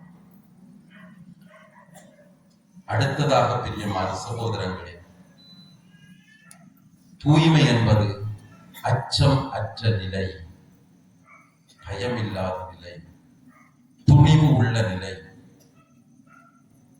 ஆண்டவருடைய தூதர் அந்த பெண்களை பார்த்து, பாருங்கள் பிரியமான சகோதரங்களே, காவல் வீரர்கள் எல்லாம் செத்தவர் போல் ஆயினர் அச்சத்தால்.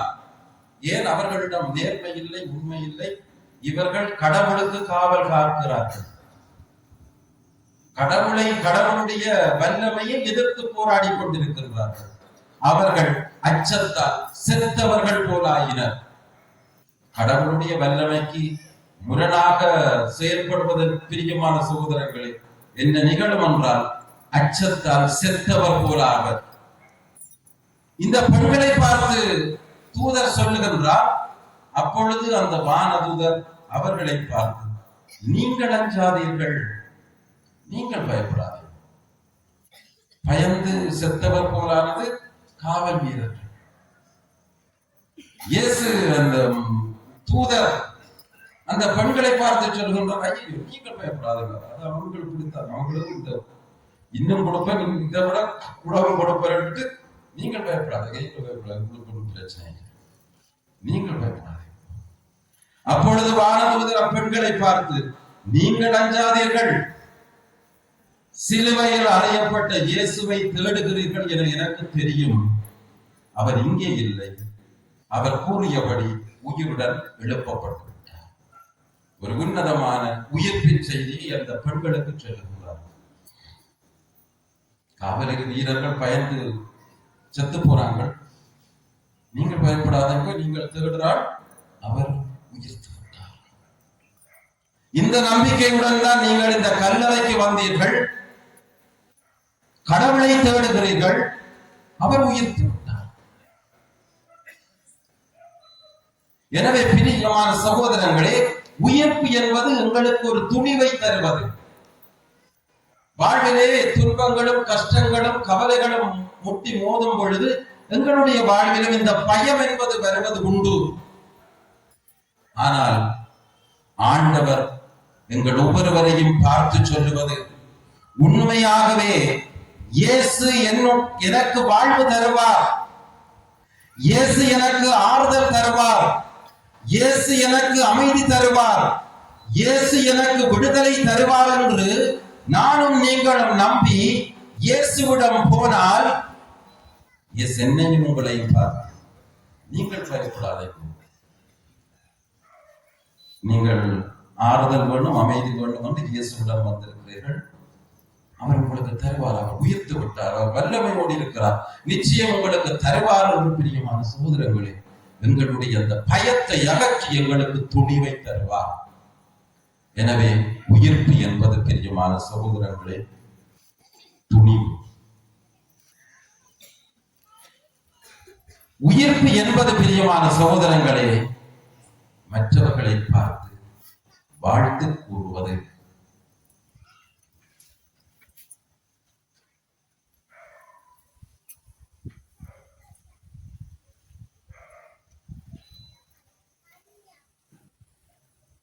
திடீரென்று இயேசு அவர்களை எதிர்கொண்டு வந்து வாழ்த்தினார், உங்களுக்கு அமைதி உண்டாக.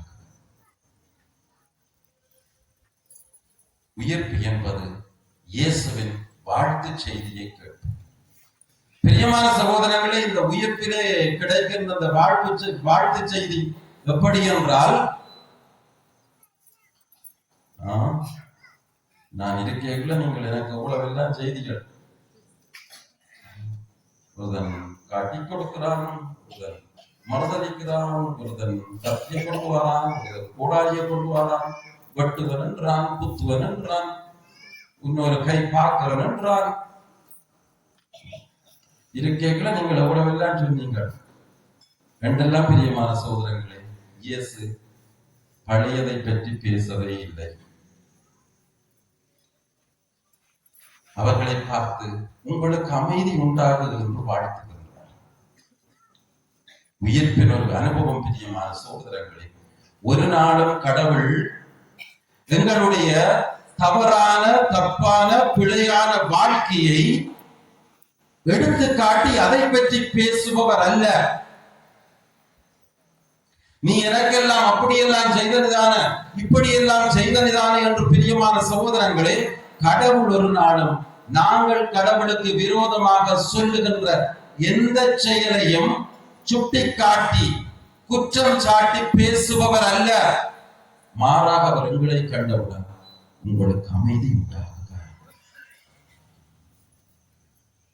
நீங்கள் மகிழ்ச்சியாக இருங்கள், நீங்கள் சந்தோஷமாக இருங்கள், நீங்கள் நிறைவாக இருங்கள் என்ற வாழ்த்து செய்துதான் பிரியமான சகோதரர்களே உயிர்ப்பின் செய்தி. ஒவ்வொரு முறையும் பிரியமான சகோதரர்களே, நாங்கள் பாவ சங்கீத அருட்சாதனத்துக்கு செல்லும் பொழுது ஆண்டவர் எங்களுக்கு சொல்லுகின்ற செய்தி, அமைதியாக சமாதானமாக போய்வார்கள், மகிழ்ச்சியாக போய்வார்கள், நிறைவாக போய்வார்கள் என்பதுதான் பிரியமான சகோதரர்களே ஆண்டவர் எங்களுக்கு சொல்லுகின்ற செய்தி. எனவே உயிர்ப்பு அனுபவம் என்பது இறைவனுடைய இந்த வாழ்த்து செய்தியை நானும் நீங்களும் கேட்போம். அடுத்து பிரியமான சகோதரர்களே, உயிர்ப்பின் அனுபவம் என்பது ஆண்டவருடைய செய்தியை அறிவிப்பது. உயிர்த்த இயேசு அவர்களுக்கு சொல்லுகின்றார், திடீரென இயேசு அவர்களை எதிர்கொண்டு வாழ்த்தினார். அவர்கள் அவரை அணுகி அவர் காலடிகளை பற்றி கொண்டு பணிந்து நின்றார்கள். அப்பொழுது இயேசு அவர்களிடம், அஞ்சாதீர்கள், என் சகோதரர்களிடம் சென்று அவர்களை கலிலேயாவுக்கு போகும்படி சொல்லுங்கள், அங்கே அவர்கள் என்னை காண்பார்கள். இயேசு சொல்லுகின்றார், ஓடி போய் இந்த அறைக்குள்ள நீங்கள் எல்லாம் இருந்ததை காண உடம்பி எல்லாரும் கலிலேயாவுக்கு போங்கோ, அங்க நீங்கள் எல்லாம் காண்பீர்கள். கலிலேயா என்றால் பிரியமான சகோதரர்களே, கலிலேயா என்பதன் அர்த்தம் என்ன? கலிலேயா என்பது பிரியமான சகோதரர்களே குழப்பக்காரர்கள் வாழுகின்ற இடம், ஒரு குழப்பகரமான பூமி தான் கலிலேயா. கரைச்சல் தாராக்கள் இருக்கிற இடம் கலிலேயா. பிரச்சனைகள் நிறைந்திருக்கிற இடம் கலிலேயா. அதனால்தான் நாங்கள் வேத நூலிலே பார்க்கின்றோம், ஏரோது கலிலேயருடைய இரத்தத்தை பலியோடு படைத்தான் என்று நாங்கள் நற்செய்தி வாசகத்திலே பார்க்கின்றோம். ஏரோது கலிலேயருடைய இரத்தத்தை பலிப்பொருளோடு கலந்தான். கலிலேயா என்றால் பிரியமான சகோதரர்களை கலகம் செய்பவர்கள் வாழுகின்ற இடம். ஆண்டவர் இயேசு பிரியமான சகோதரர்களே சீடர்களை பார்த்து சொல்லுகின்றார், நீங்கள் கலிலேயாவுக்கு போங்கள், அங்கு நீங்கள் என்னை காணுவீர்கள். ஏனென்றால் எங்கு சவால்கள் இருக்கிறதோ, எங்கு பிரச்சனைகள் இருக்கின்றதோ, எங்கு கலகம் நிகழ்கின்றதோ, அங்குதான் ஆண்டவருடைய சீடன் பணியாற்ற வேண்டும். நல்ல சொகுசாக நல்ல ஒய்யாரமாக இருந்து இருங்கோ, நான் வந்து உங்களை சந்திக்கிறேன், நீங்கள் எல்லாரும் அங்க நல்ல உயரமா இருங்கோ, நான் உங்களை வந்து காணுறேன் என்பது உயிர்த்த இயேசுவின் சந்திப்பு அல்ல. நீ கலிலேயாவுக்கு போ, நீ பணித்தளத்துக்கு போ, நீ பணியாற்ற செல், எங்கு உன்னுடைய பணி தேவையாக இருக்கிறதோ அங்கு போ, அங்கு நான் உன்னை காண்பேன். பணித்தளத்துக்கு செல். எனவே உயிர்ப்பு அனுபவம் என்பது நான் நற்செய்தியை அறிவிப்பது, தேவையில் உள்ளவருக்கு இறை செய்தியை போதிப்பது, என்னென்ன தேவையோடு யார் யாரெல்லாம் இருக்கிறார்களோ அவர்களுக்கு ஆண்டவருடைய செய்தியை போதிப்பதுதான் பிரியமான சகோதரங்களே உயிர்ப்பு. எனவே பிரியமான சகோதரங்களே, இயேசு உயர்த்து விட்டார். 40 நாள் உபவாசம் இருந்துட்டு இயேசு உயிர்த்து விட்டார் என்றால் நாளைக்கு என்ன, எல்லாரும் கலிலேயாவுக்கு போக போறோம், என்னென்ன செய்வோம், அங்க போவோம் ஒருத்தருக்கு தெரியாது. முடியட்டுமன் பூசம் முடியட்டு. இயேசுவின் உயிர்ப்பு அப்படி இருக்கின்றது, பூசம் முடிஞ்சாதான் தெரியும். இல்லாட்டி பூசம் முடியக்கு முன்னுக்கே இயேசு உண்மையில உயிர்த்துட்டே தெரியாது. உயிர்ப்பு என்றால் நாங்கள், ஆனால் உயிர்ப்பு என்றால் பிரியமான சகோதரங்களே, உயிர்ப்பு என்பதன் ஆழமான அர்த்தம் என்னவென்றால் நம்பிக்கை உயிர்ப்பு, வல்லமை உயிர்ப்பு, தூய்மை உயிர்ப்பு, அஞ்சாமை உயிர்ப்பு, மற்றவர்களை வாழ்த்துவது உயிர்ப்பு, நற்செய்தியை மற்றவர்களுக்கு அறிவிப்பது உயிர்ப்பு. இந்த விடயங்கள் எல்லாம் என்னுடைய வாழ்விலும் உங்களுடைய வாழ்விலும் இருந்தால்தான் அது இயேசு உயர்த்து விட்டார் என்பதற்கு நான் சாட்சி. இதில் எது என்னுடைய வாழ்வில் இல்லாமல் போனாலும் இயேசு இன்னும் எனக்கு கல்லறையில் தான். இயேசுவினுடைய உயிர்ப்பு என்னுடைய வாழ்விலே ஒரு ஆழமான மாற்றத்தை ஏற்படுத்தவில்லை என்றால், என்னுடைய வாழ்விலே ஒரு மனமாற்றத்தை உருவாக்கவில்லை என்றால், என்னுடைய வாழ்விலே ஒரு திருப்பத்தை ஏற்படுத்தவில்லை என்றால், எனக்கு இயேசு வாழுகின்ற இயேசு அல்ல, அவர் செத்த இயேசு தான். என்னை வாழ வைக்கின்ற இயேசு அல்ல. என்னை பிரியமான சகோதரர்களே, இயேசு வாழ வைக்க வேண்டும். அதற்காகத்தான் இயேசு உயிர்த்தார். இயேசு எனக்காக ரத்தம் சிந்தியது நான் என்னுடைய வாழ்வை அழிக்க வேண்டும் என்பதற்காக அல்ல, அது ஒரு ஒளிமயமான வாழ்வாக மாற்ற வேண்டும் என்பதற்காக. எனவே அன்புமிக்க சகோதரர்களே, இந்த உன்னதமான இந்த பாஸ்கு திருவிழிப்பு திருவிழாவிலே நானும் நீங்களும் உயர்த்த இயேசுவை சந்திப்போம்.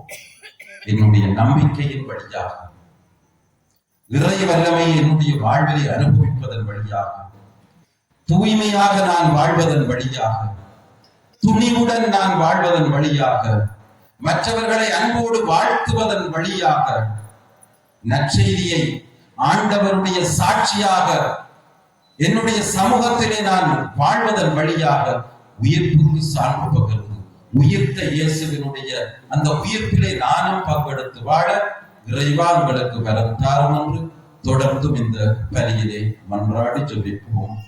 ஆமென்.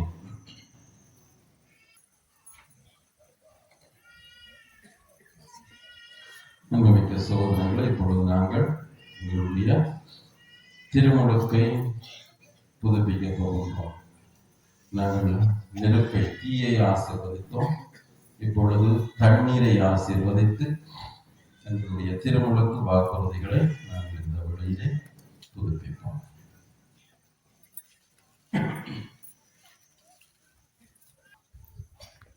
நம் திருமுழுக்கின் நினைவாக நாம் இது தெளிக்கப்படும் இப்படைப்பு பொருட்களான இத்தண்ணீருக்கு கனிவுடன் ஆசி வழங்க நாம் இறைவனாகி ஆண்டவரை கெஞ்சி மன்றாடுவோம். நாம் பெற்றுக்கொண்ட தூய ஆவியாருக்கு உண்மை உள்ளவர்களாக இருக்க அவர் நம்மை புதுப்பிப்பார்.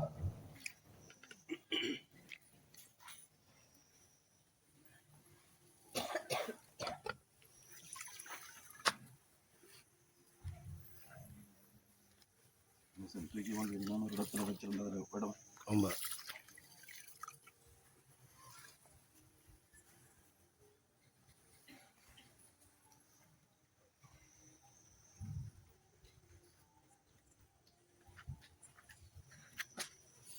ஆண்டவரே எங்கள் இறைவா, இப்புனிதமிக்க இரவில் கண்விழித்து காத்திருக்கும் மக்களுடன் கனிவாய் பங்கியரும் வியத்தகு முறையில் எங்களை படைத்தீரவும் அதிலும் வியத்தகு முறையில் எங்களை மீட்டருளீரவும் நினைவு கூறும் மக்களுக்காக இத்தண்ணீர் மீது உமது ஆசியை கனிவுடன் பொழிந்தருளும். ஏனெனில் நிலத்தை வலுப்படுத்தவும் எங்கள் உடலுக்கு புத்துணர்வும் தூய்மையும் தரவும் இத்தண்ணீரை படைத்தீர். உமது இரக்கத்தின் கருவியாகவும் இத்தண்ணீரை அமைத்தீர். எவ்வாறெனில் தண்ணீரின் வழியாக மக்களின் அடிமை தொழிலை அகற்றினீர். பாலை நிலத்தில் அவர்களது தாகத்தை தணித்தீர். அதன் வழியாக மனித இனத்தோடு நீர் செய்ய இருந்த புதிய உடன்படிக்கையை நிறைவாக்கினர் முன்னறிவித்தனர். இறுதியாக யோர்தானில் கிறிஸ்து புனிதமாக்கிய தண்ணீரின் வழியாக பாவக்கரை படித்த எங்கள் மனித இயல்பை புது பிறப்புகளுக்கும் திருமுழுக்கினால் கழுவி புதுப்பித்தீர். ஆகவே நாங்கள் பெற்றுக்கொண்ட திருமுழுக்கு நினைவாக இத்தண்ணீர் இருப்பதாக பாஸ்கா பெருவிழாவில் திருமுழுக்கு பெற்ற எங்கள் சகோதர சகோதரிகளோடு நாங்கள் ஒன்று சேர்ந்து பெரும் மகிழ்ச்சி கொள்ள செய்தருளும். எங்கள் ஆண்டவராகிய கிறிஸ்து வழியாக உம்மை மன்றாடுகின்றோம்.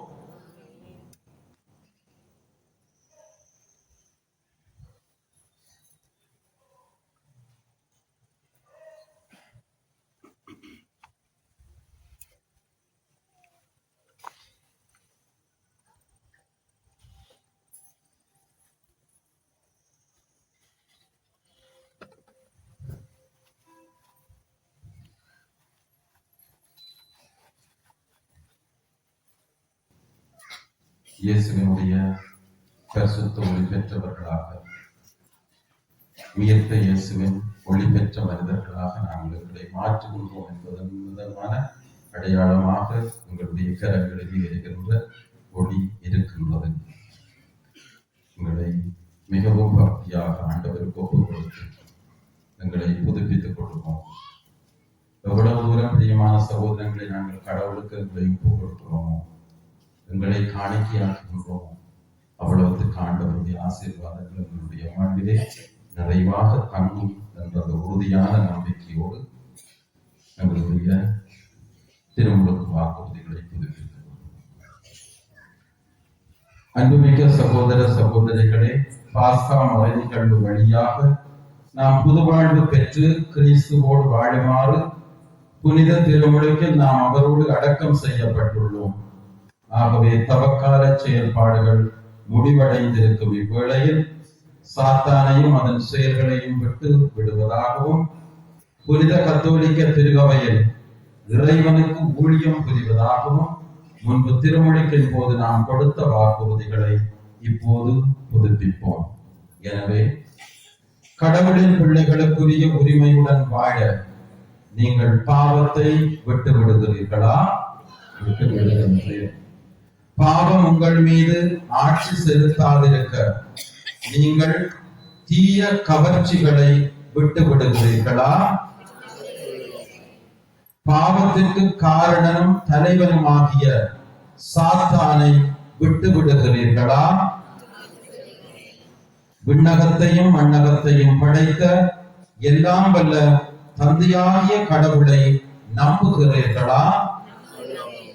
அவருடைய ஒரே மகனும் கன்னி மரியாவிடமிருந்து பிறந்து பாடுபட்டு அடக்கம் செய்யப்பட்டு இறந்தோரிடமிருந்து உயிர் தெழுந்து தந்தையின் வலப்பக்கம் வீற்றிருப்பவருமாகிய நம் ஆண்டவர் இயேசு கிறிஸ்துவை நம்புகிறீர்களா?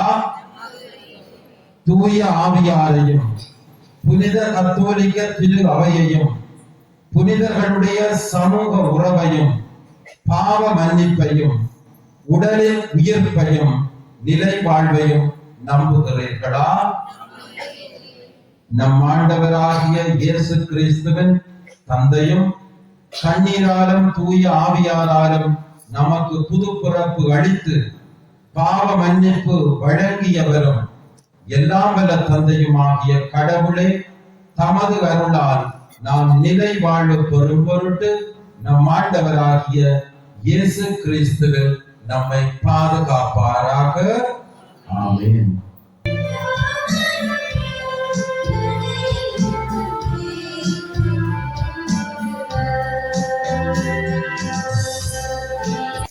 வல்லமையும் இரக்கமும் உள்ள ஆண்டவரே, உம்முடைய பிள்ளைகளாகிய நாங்கள் உம்மிடம் கேட்கின்ற எங்களுடைய தேவைகளை எல்லாம் நீர் நிறைவாக எங்களுக்கு தந்தருளும். இவற்றை எங்கள் ஆண்டவராகிய கிறிஸ்து வழியாக உம்மை இறந்து மன்றாடுகின்றோம். சோதனைகளை தெரிவு செய்து காணிக்கைகளை இந்த பீடப்படியாளர்களுடைய இந்த பாஸ்கெட்டிலே போடுமாறு அன்போடு கேட்டுக்கொள்கிறோம்.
ஆண்டவரே, மக்கள் ஒப்பு கொடுக்கும் காணிக்கைகளோடு இவர்களுடைய மன்றாட்டுகளையும் ஏற்றருள உம்மை வேண்டுகின்றோம். பாஸ்கா மறை நிகழ்வுகளால் தொடங்க பெற்றவை உமது செயல் ஆற்றலால் எங்களுக்கு நிலை வாழ்வின் அருமருந்தாய் அமைவனவாக எங்கள் ஆண்டவராகிய கிறிஸ்து வழியாக உம்மை மன்றாடுகின்றோம். ஆண்டவர் உங்களோடு இருப்பாராக.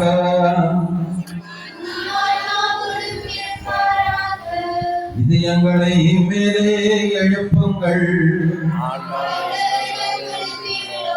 நம் இறைவனாகிய ஆண்டவருக்கு நன்றி கூறுவோம். ஆண்டவரே, எக்காலத்திலும் உம்மை புகழ்ந்துரைப்பதும் எல்லாவற்றுக்கும் மேலாக எங்கள் பாஸ்காவாகிய கிறிஸ்து பலியானை சிறப்பான இரவில் உம்மை இன்னும் மிகுதியாக வாழ்த்தி போற்றுவதும் மெய்யாகவே தகுதியும் நீதியுமாகும் எங்கள் கடமையும் மீட்புக்குரிய செயலுமாகும். ஏனெனில் உலகின் பாவங்களை போக்கும் மெய்யான செம்மறி அவரே, எங்கள் சாவை தமது சாவால் அழித்தவரும் தமது உயிர்ப்பினால் எங்கள் வாழ்வை புதுப்பித்தவரும் அவரே. ஆகவே பாஸ்கா மகிழ்ச்சி பொங்க அனைத்துலகின் மாந்தர் அனைவரும் வாக்களிக்கின்றனர். அவ்வாறு ஆற்றல் மிக்கோரும் அதிகாரம் கொண்ட தூதர்களும் உமது மாட்சியை புகழ்ந்து பாடி முடிவின்றி சொல்லுவதாவது: தூயவர்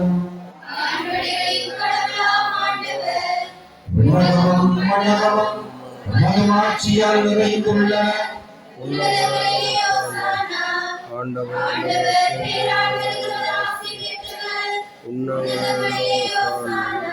ஆண்டவரே, நீர் மெய்யாகவே தூயவர், தூய்மை அனைத்திற்கும் ஊற்று. ஆகவே உம்முடைய ஆவியை பொழிந்து இக்காணிக்கைகளை தூய்மைப்படுத்த வேண்டுமென உம்மை தாழ்மையுடன் மன்றாடுகின்றோம். இவ்வாறு எங்கள் ஆண்டவர் இயேசு கிறிஸ்துவின் உடலும் இரத்தமுமாக எங்களுக்கு இவை மார்பனவாக.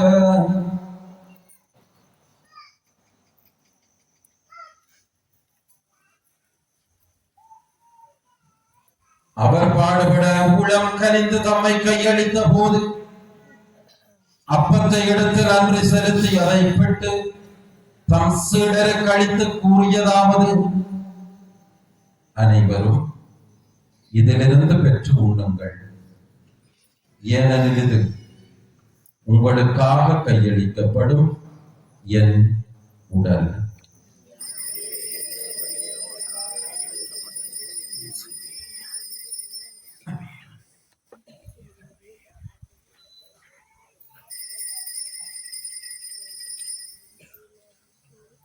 அவ்வண்ணமே இரவு விருந்தை அருந்திய பின் கிண்ணத்தையும் எடுத்து மீண்டும் உமக்கு நன்றி கூறி தம் சீடருக்கு அளித்து அவர் கூறியதாவது, அனைவரும் இதிலிருந்து பெற்று பருகுங்கள், ஏனெனில் இது புதிய நிலையான உடன்படிக்கைக்குரிய என் இரத்தத்தின் கிண்ணம். இது பாவ மன்னிப்புக்கென்று உங்களுக்காகவும் பலருக்காகவும் சிந்தப்படும். இதை என் நினைவாக செய்யுங்கள்.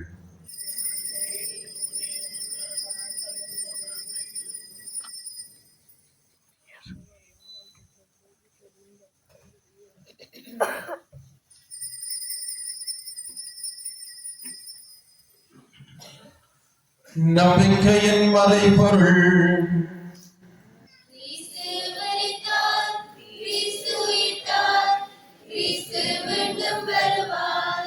ஆகவே ஆண்டவரை நாங்கள் கிறிஸ்துவின் இறப்பையும் உயிர்ப்பையும் நினைவு கூர்ந்து வாழ்வதரும் அப்பத்தையும் வெண்பளிக்கும் கிண்ணத்தையும் உமக்கு ஒப்புக் கொடுக்கின்றோம்.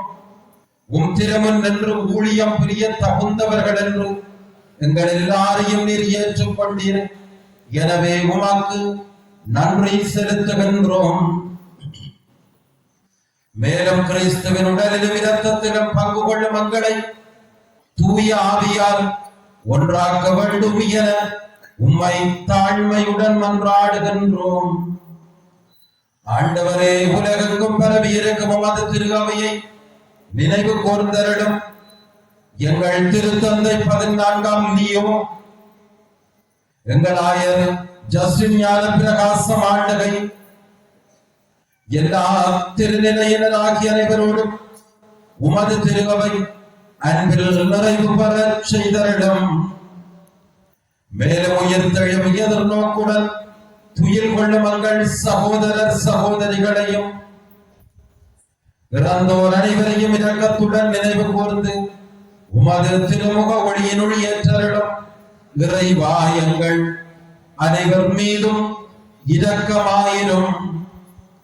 கடவுளின் கன்னித்தாயான புனித மரியா, அவருடைய கணவரான புனித யோசேப்பு, புனித திருத்தூதர்கள், எங்கள் பாதுகாவலராகிய புனித செபஸ்தியார், இவ்வுலகிலும் உகந்தவராயிருந்தோராகிய புனிதர் அனைவருடனும் நாங்கள் நிலையான வாழ்வில் தோழமை கொண்டு உம் திருமகன் இயேசு கிறிஸ்து வழியாக உம்மை புகழ்ந்தேத்தும் வரமருள உம்மை மன்றாடுகின்றோம்.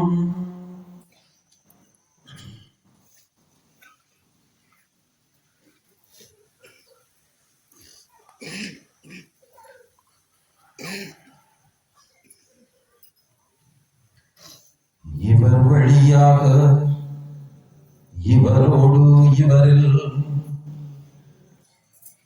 எல்லாம் வல்ல இறைவனாகிய தந்தையே, தூய ஆவியாரின் ஒன்றிப்பில் எல்லா புகழும் மாட்சியும் என்றென்றும் உமக்கு உரியது.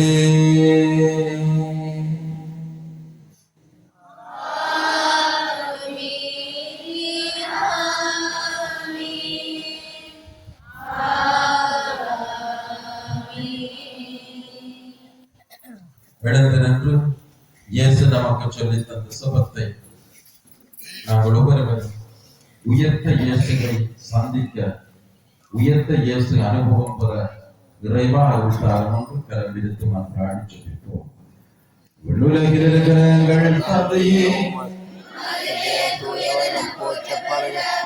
உமது ஆட்சி வருக. மண்ணுலகிலும் நிறைவேறுக. எங்கள் அன்றாட உணவை இன்று எங்களுக்கு தாரும். நாங்கள் மன்னிப்பது போல எங்கள் குற்றங்களை மன்னியும். எங்களை சோதனைக்கு உட்படுத்தாதேயும். ஆண்டவரே, தீமைகள் அனைத்திலிருந்து மக்களை விடுவித்து எங்கள் வாழ்நாளில் அமைதியை கனிவுடனருட உம்மை மன்றாடுகின்றோம். இறைவா, உமது இரக்கத்தின் உதவியினால் நாங்கள் எல்லாரும் பாவத்திலிருந்து எப்போதும் விடுதலை பெற்று யாதொரு கலக்கமின்றி நலமாய் இருப்போமாக. நாங்கள் எதிர்நோக்கி இருக்கும் பேரின்பத்திற்காகவும் அம்மட்பராகிய இயேசு கிறிஸ்துவின் வல்லமை மிகுந்த மறு வருகைக்காகவும் மகிழ்ச்சியுடன் காத்திருக்கின்றோம்.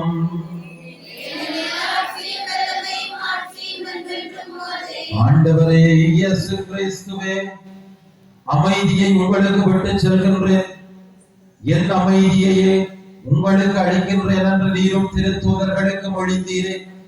ஆண்டவரே, எங்களுடைய பாவங்களை பாராமல் உமது திருகவையின் நம்பிக்கையை கண்ணோக்கி உமது திருவிழத்திற்கு ஏற்ப அதற்கு அமைதியையும் ஒற்றுமையையும் அளித்தவிட திருவிழம் கொள்வீராக. என்றென்றும் வாழ்ந்து ஆட்சி செய்கின்றவர் நீரே. ஆண்டவருடைய அமைதி, உயிர்த்த இயேசுவின் அமைதி உங்கள் அனைவரோடும் என்றும் இருப்பதாக. உயிர்த்த இயேசு தரும் அமைதியை ஒருவர் ஒருவருடன் அன்பாக பகிர்ந்து கொள்வோம். உங்களுக்கு அமைதி உண்டாகும்.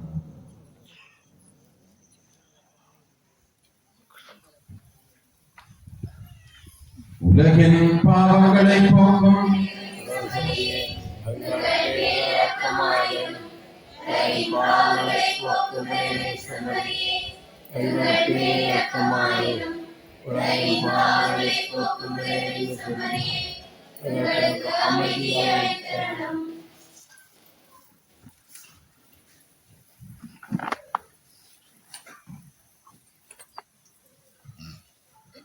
ஆண்டவரே இயேசு கிறிஸ்துவே, உயிருள்ள இறைவனின் திருமகனே, தந்தையின் திருவிழப்படி தூயாவியார் ஒத்துழைப்பால் உமது சாவின் வழியாக இந்த உலகத்திற்கு வாழ்வு அளித்தீர். ஆண்டவரே, உம்முடைய புனிதமிக்க உம்முடைய உடலினாலும் இரத்தத்தினாலும் என்னுடைய குற்றங்களை போக்கியரிடும், தீமைகளில் இருந்து எங்கள் எல்லாரையும் விடுவித்தரிடும். நாங்கள் என்றும் உம்முடைய கட்டளைகளில் கருத்து ஒன்று நிற்க செய்தரிடும். இயேசுவே, நாங்கள் ஒருபோதும் உம்மை விட்டு பிரிய விடாதேயும். இதோ இறைவனின் சம்மரை, இதோ உலகின் பாவங்களை போக்குகின்றவர். இவருடைய திருவிருந்துக்கு அழைக்க பெற்ற நாங்கள் ஒவ்வொருவரும் பேறு பெற்றோர்.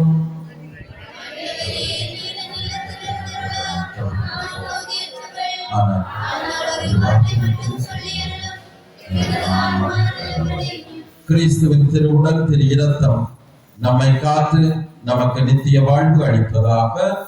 ஆமென்.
நம் பாஸ்காவாகிய கிறிஸ்து பலியிடப்பட்டிருக்கின்றார்.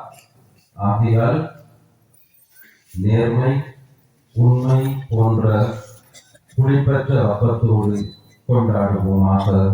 அல்லேலூயா. மன்றாடுவோமாக.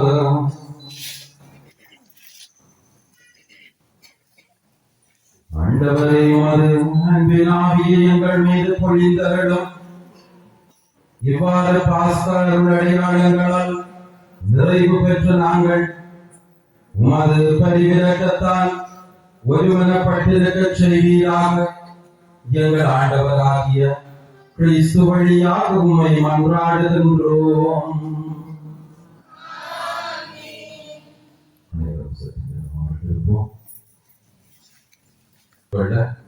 இறைவன் உங்கள் ஒருவருக்கு மன்றாட வேண்டும் என்று ஒருவருக்காக மன்றாடி கொள்வோம். இப்பொழுது ஆயப்படுத்த செய்தவர்களை நன்றியுரை நல்காமோடு அடைக்கிறேன்.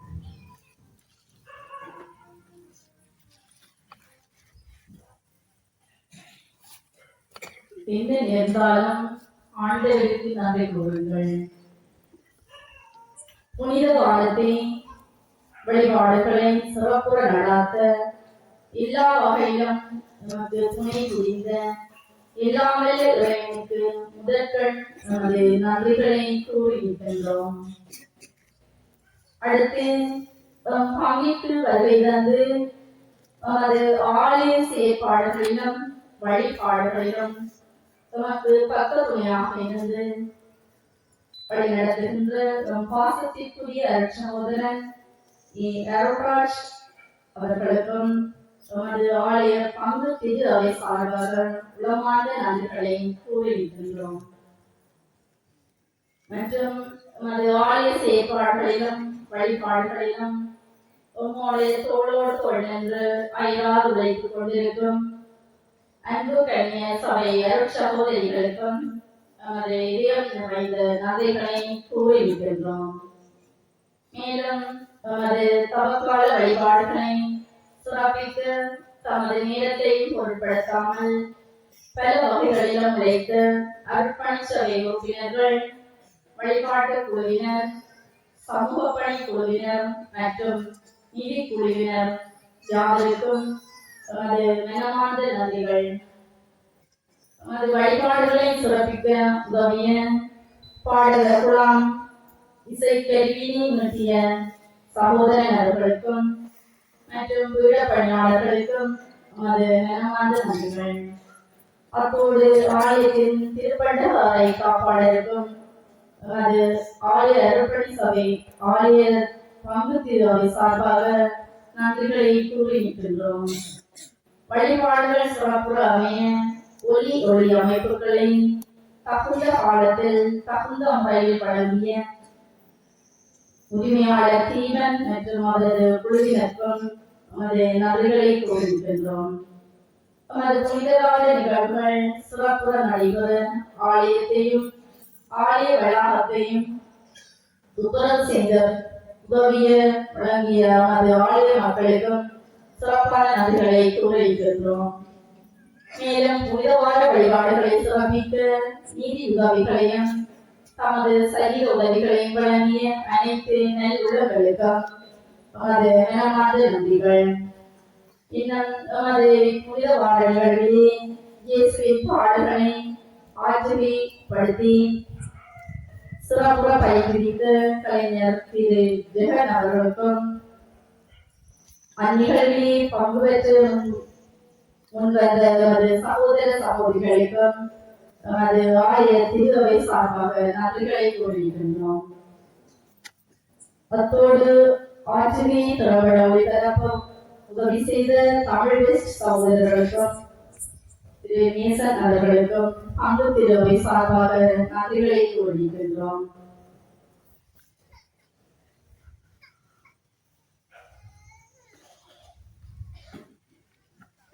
தொழுகிறது புதுவார வழிபாடுகளை நமக்கு ஆன்மீக ரீதியில் வழிகாட்டி எப்பொழுது நமக்கு ஆலோசனைகள் வழங்கி பக்தியான முறையில் மக்களை வழிபாடுகளில் பங்குவரை செய்து நமது அன்பிற்கும் மதிப்பிற்கும் உரிய நமது பங்கு தந்தை ஏற்படி அமர்ராஜன் மணிவாருக்கும் நமது ஆலய பங்கு திருவை சார்பாக நன்றிகளை கூறியிருக்கிறோம்.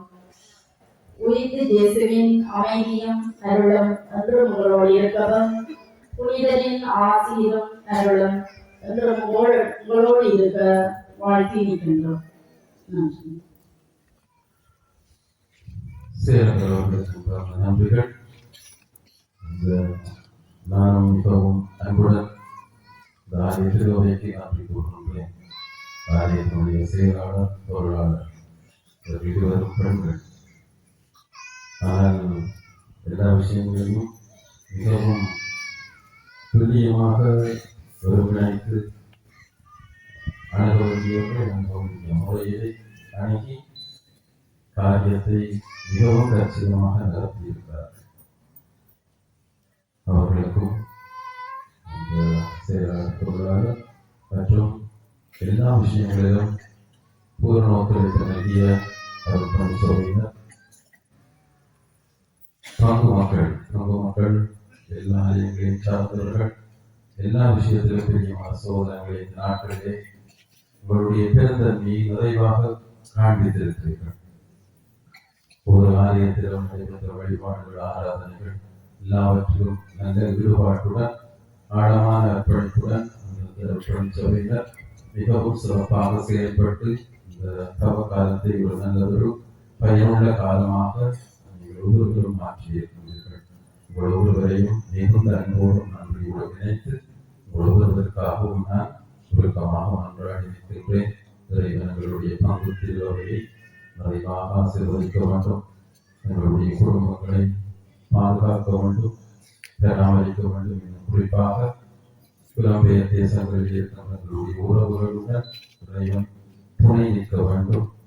உங்களுடைய தொழில் முயற்சிகள், இதர தேவைகள், இன்னும் பிள்ளைகளுடைய கல்வி வாழ்வு வசதியை பெற்றெல்லாம் இறைவனுடைய அருள் துணை நிறைவாக இருக்க வேண்டும் என்று தொடர்ந்து சுருக்கமாக நான் நன்றாக இருக்கின்றேன்.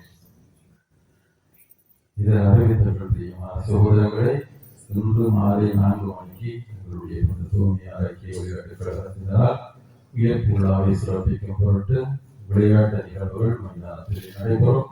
உங்கள் அனைவரையும் ஐக்கிய விளையாட்டு கழக தலைவர், உறுப்பினர்கள் அன்போடு வரவேற்று நிற்கின்றார்கள். திருப்பதிகள் செவ்வாய்க்கிழமை மாலை 5 மணிக்கு புனித அந்தோனியார் ஆலயத்திலே திருப்பதி கொடுக்கப்படும். புதன்கிழமை மாலை 5 மணிக்கு புனித தோமையார் ஆலயத்திலும், வியாழக்கிழமை மாலை 5 மணிக்கு புனித தோமையார் ஆலயத்திலும், வெள்ளிக்கிழமை மாலை 5 மணிக்கு புனித செபஸ்தியார் ஆலயத்திலும், சனிக்கிழமை மாலை 5 மணிக்கு ஊர்திலும் திருப்பதிகள் கொடுக்கப்படும். ஞாயிறு திருப்பதிகள் காலை 6 மணிக்கு புனித தோமையார் ஆலயத்திலும், காலை 7:30 மணிக்கு புனித அந்தோனியார் ஆலயத்திலும் ஞாயிறு திருப்பதிகள் கொடுக்கப்படும். வருகின்ற ஞாயிற்றுக்கிழமை காலை 9:30 மணிக்கு புனித தோமையார் ஆலய அருட்பணிச்சபை கூட்டம் நடைபெறும். வருகின்ற ஞாயிற்றுக்கிழமை காலை 11 மணிக்கு புனித தோமையார் இளையோர் மன்ற கூட்டம் நடைபெறும். வருகின்ற ஞாயிற்றுக்கிழமை மாலை 5 மணிக்கு உங்களுடைய பங்கில் மறையாசிரியர் மன்ற கூட்டம் நடைபெறும். நன்றி.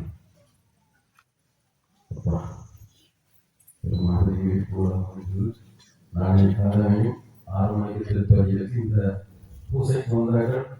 ஒரு நாளாக திருவண்ணு வராதார்கள் கால பூசைக்கு வாங்க.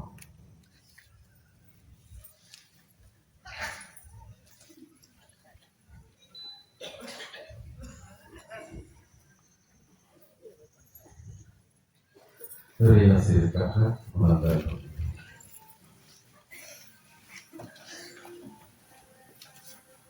ஆண்டவர் உங்களோடு இருப்பாராக.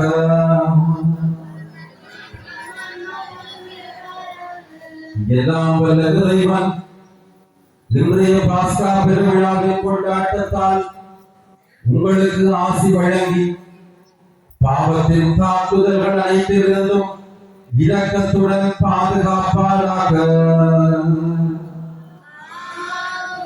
அவருடைய ஒரே திருமகனை உயிர்ப்பினால் நிலை வாழ்வுக்கு உங்களை தகுதி பெறச் செய்த இறைவன் அழியா வாழ்வின் கொடைகளால் உங்களை நிரப்புவாராக.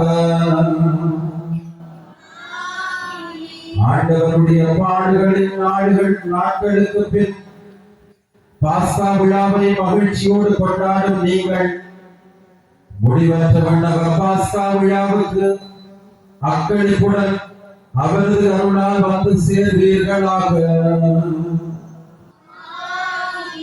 எல்லாம் வல்ல இறைவன் தந்தை, மகன், தூய ஆவியார் நிறைவாக உங்கள் எல்லாரையும் ஆசீர்வதித்து பாதுகாத்து புனிதப்படுத்தி வழி நடத்துவாராக. ஆண்டவர் இயேசுவின் அன்பிலே நிலைத்து வாழ சென்று வாருங்கள். திருப்பலி நிறைவுற்றது. அல்லேலூயா, அல்லேலூயா.